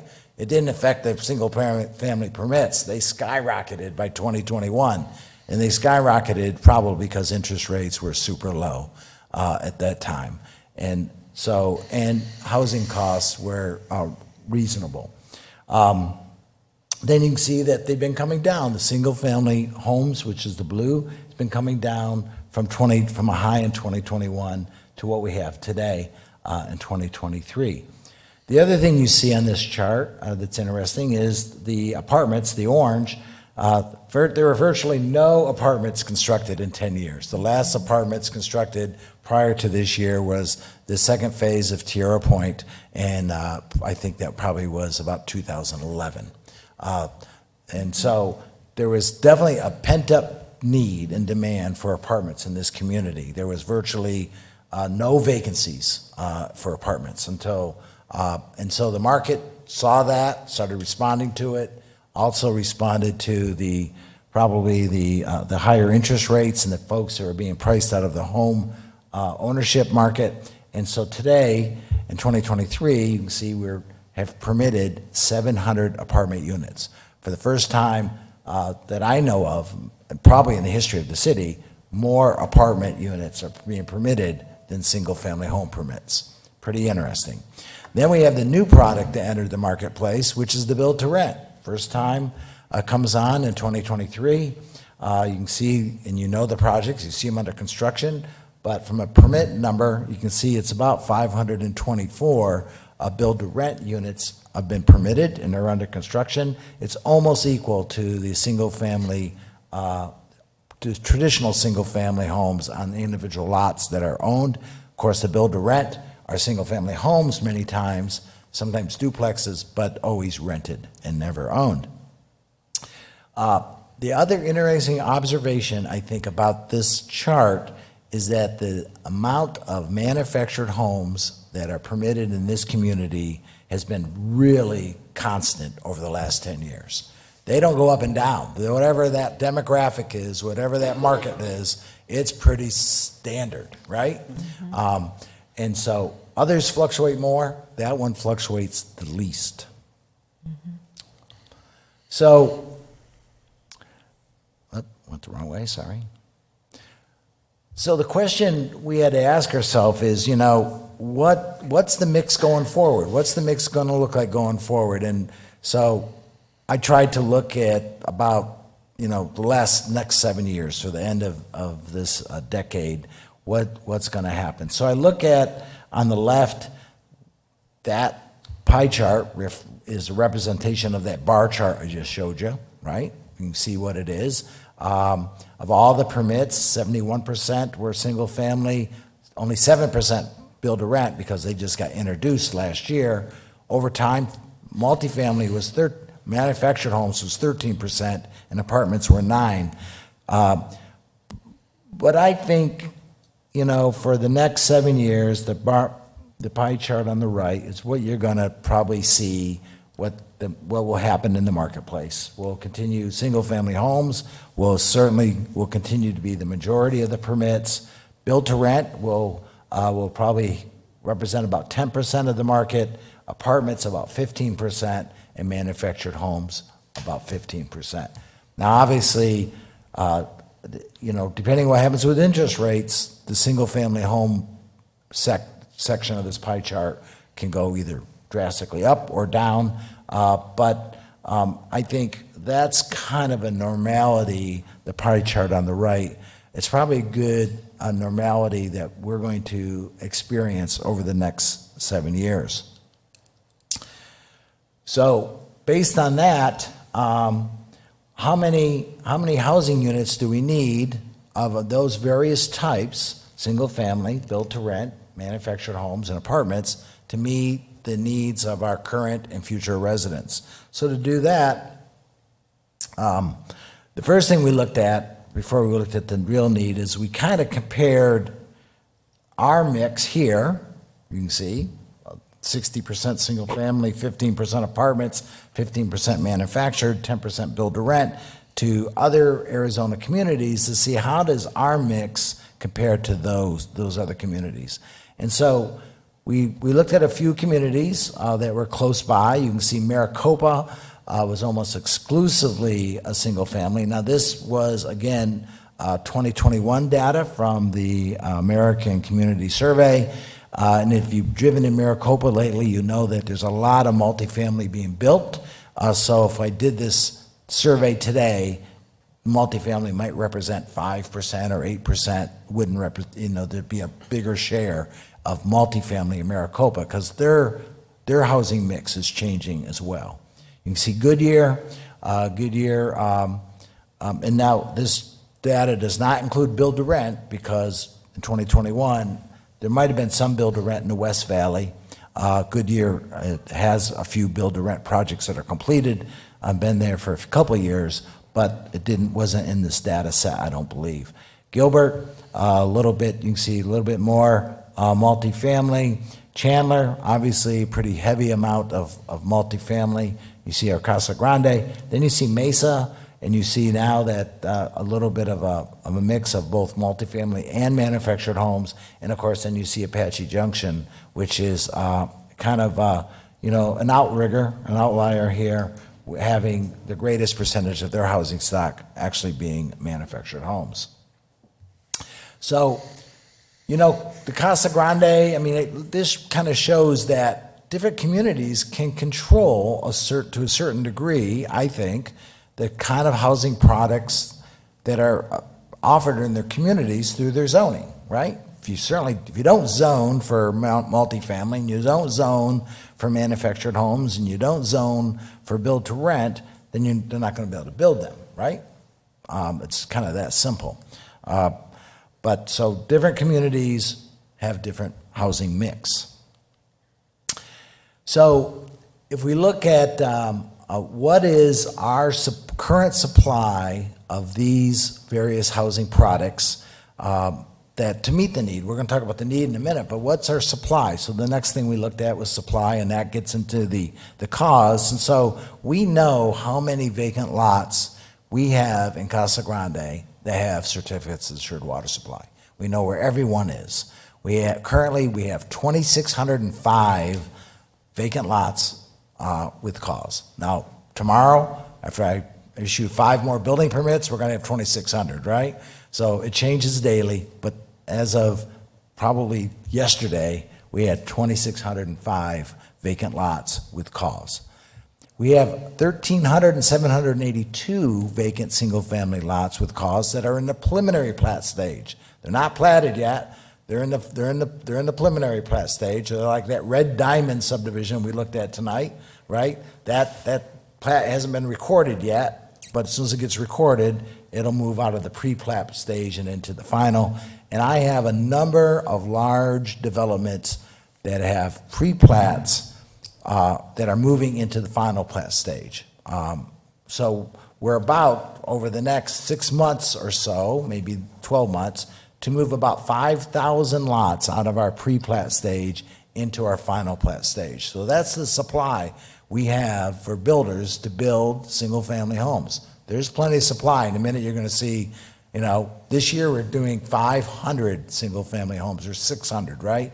So you can just do the math, and you can see there's plenty of supply, and that's why I say cause is not driving the decrease in the permitting, it's something else.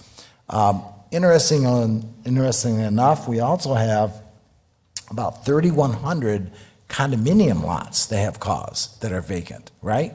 And so we don't have many condominiums in the city today, but we do have condominium lots that were approved probably in 2006, and they got cause. We know where all of these are. We've mapped them. I can share with you at any time exactly where all of these are. But that's our supply for single-family ownership, right there, 19,500, basically. There's some things that can happen, and that can increase that supply a little bit, but in general, that's the number we have today.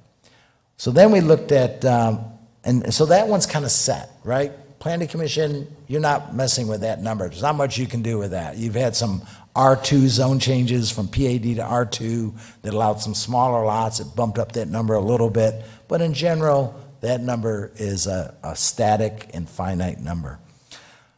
The other ones are more dynamic, I guess is a way to say, because they're subject to zone changes. And so on the multifamily site, we have zoned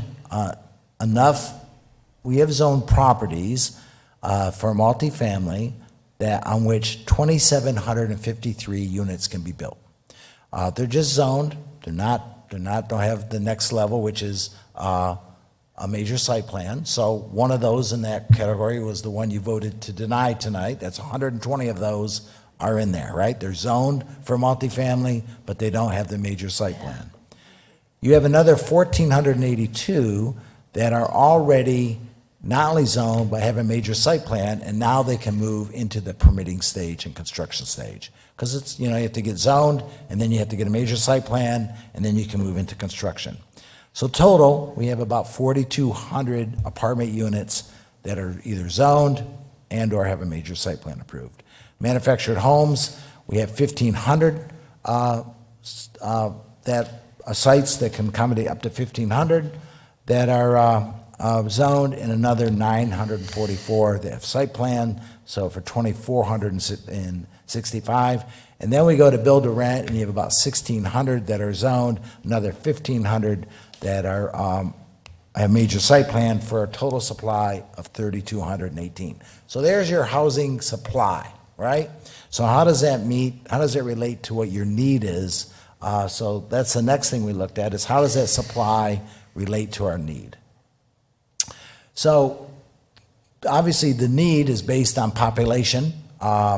So these are population estimates that are based on building permit issuance. So when we issue a permit, whether it's for a single-family home or a build-to-rent or an apartment or a manufactured home, we know the average persons per household. It's over on the right. We can do the simple math and take our building permit units, multiply it by persons per household, and come up with how much population change we think as those new permits and those new dwellings are occupied. What does that do to our population?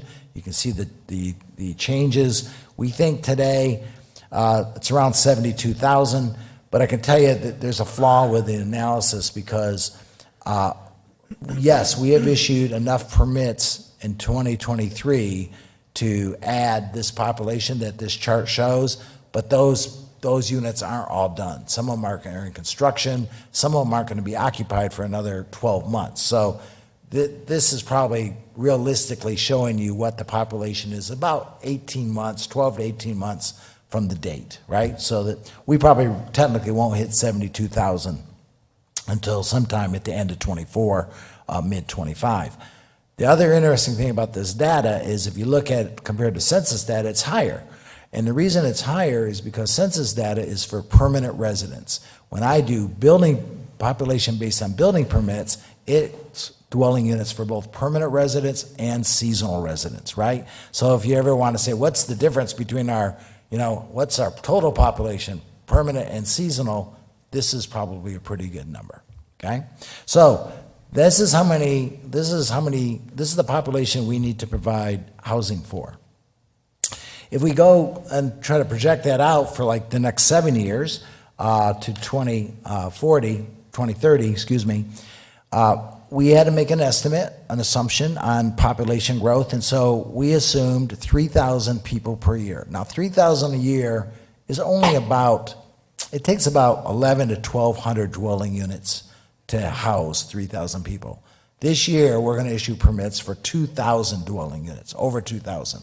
So my estimate of 3,000 a year is actually pretty conservative. It might be higher than that, but I'd rather be conservative. So we did 3,000 a year. We projected out the population for the next 7 years, given that kind of increase, which is 21,000. And if we apply our assumption of housing 60% single family, 15% multifamily, 15% manufactured, 10% build to rent, you can see how many units we need in each of those categories to house that population. So how does that need, if you will, in the right column meet our supply? And so there you go. So you can just compare it. We had 19,000 single family. Boom, we got plenty to meet our need. Multifamily, 4,200. We need 1,400 for the need. We have plenty of multifamily zoned to meet our need. Same thing with manufacturing and build to rent. Now, I would never tell you that you should have a supply that equals your need.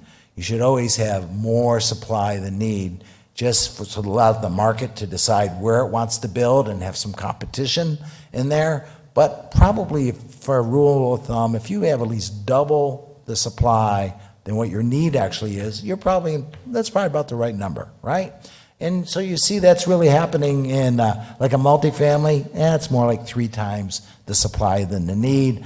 Manufactured home parks now, and you probably are shocked by this, I know Chris probably is that the need is actually, the supply is pretty close to the need if you're going to have 15% of people living in manufactured homes.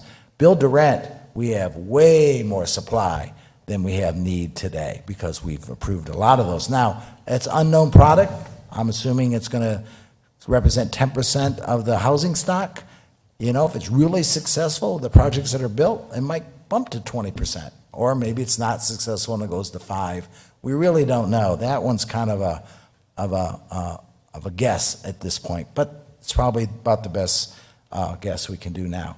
So we did the same thing, the same analysis for 2040 and into 2050, just simple math. Again, just assuming 3,000 per year population, which gets us to about a population increase of about 2.5% per year as we get into the 2040 into 2050 kind of time frame, which is pretty realistic.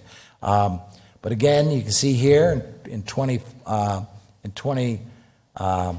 whoops, sorry, went the wrong way. Sorry, there you go. So in 2040, we still have plenty of single-family homes to meet our need. Now our multifamily is down to getting close to needing to increase the supply. Manufactured homes, we're going to need more at that point, and build to rent, we still have plenty, depending on the market, how well it's accepted in the market. And we do the same thing with 2050. I keep going backwards, I'm sorry. 2050, we look at a population of about 152,000, but now we're getting close. We still have Oops. What happened there? Keep going. Oh my God. You do, Going the wrong way. you doing that for me? You got it? Let's take me to 2050. Thank you. All right. So, yeah, there you go. In 2050, you can see what our need is. Single family is still, we still have 3,000 units left. We're about to run out of single family homes though. After we get to 2050, we'll run out before. We won't have to worry. Right. We won't have to worry. Our future generations will, though. Remember, we're planning for our future generations. You know, Garrett's still going to be worried about it. Let me tell you. So, but and of course, you know, as you get out to this kind of projections, who knows? You know, the crystal ball obviously is not as clear, but it gives you kind of a sense of where we are on our supply of various housing types that we've zoned for versus what we think our demand's going to be. Director, can I ask one question? Sure. Do we have any idea yet how the cost of a build-to-rent compares to a multi-family apartment? We don't. I'm going to tell you, they're going to be pretty close. Are they? To the new apartments you see them being built and the build-to-rent. As soon as we have that information, we can share it with you, right? But I can also tell you that in both cases, it's higher than my mortgage. I would imagine. I would imagine, yeah. Which is kind of scary, right? Yeah. But I guess if I was buying a new house today, then my mortgage would be much higher, right? But it's pretty eye-opening. The costs are pretty high, actually, right? I'll share them with you as soon as I have them. Yeah. Okay. So, look, in addition to what you're doing with rezonings and major site plan approvals for both, you know, single-family subdivisions and build-to-rent and apartments and manufactured home parks, staff is also looking at some alternatives to try to, what are kind of housing types can we provide in the community that can kind of address our housing needs and probably really look at the attainable and affordable end of the housing demand. And so we are working on several things that we think will be beneficial in that regard. They all are going to take code amendments to our zoning code, and we're going to be bringing them back to you. But we're going to be looking at accessory dwelling units, allowing accessory dwelling units to be built essentially like cottages on the back of certain lots. We'll have some standards for those in terms of the size and you know, parking is an issue we're dealing with. Is do you require parking or don't you require parking for those? We are looking at the ADU codes that many Arizona communities have. Tucson has a good one. Flagstaff has a good one, and so we're looking at that. But we're going to be bringing forward though an accessory dwelling unit modification and bringing that forward in the fairly near future, within the next couple months. We're looking at multi-generational homes where, you know, you might have, you know, 2 kitchens, you know, that sometimes have been referred to as like mother-in-law apartments, could be daughter-in-law apartments or son-in-law apartments as well. But multi-generational homes where extended families can live, some in somewhat independent living areas.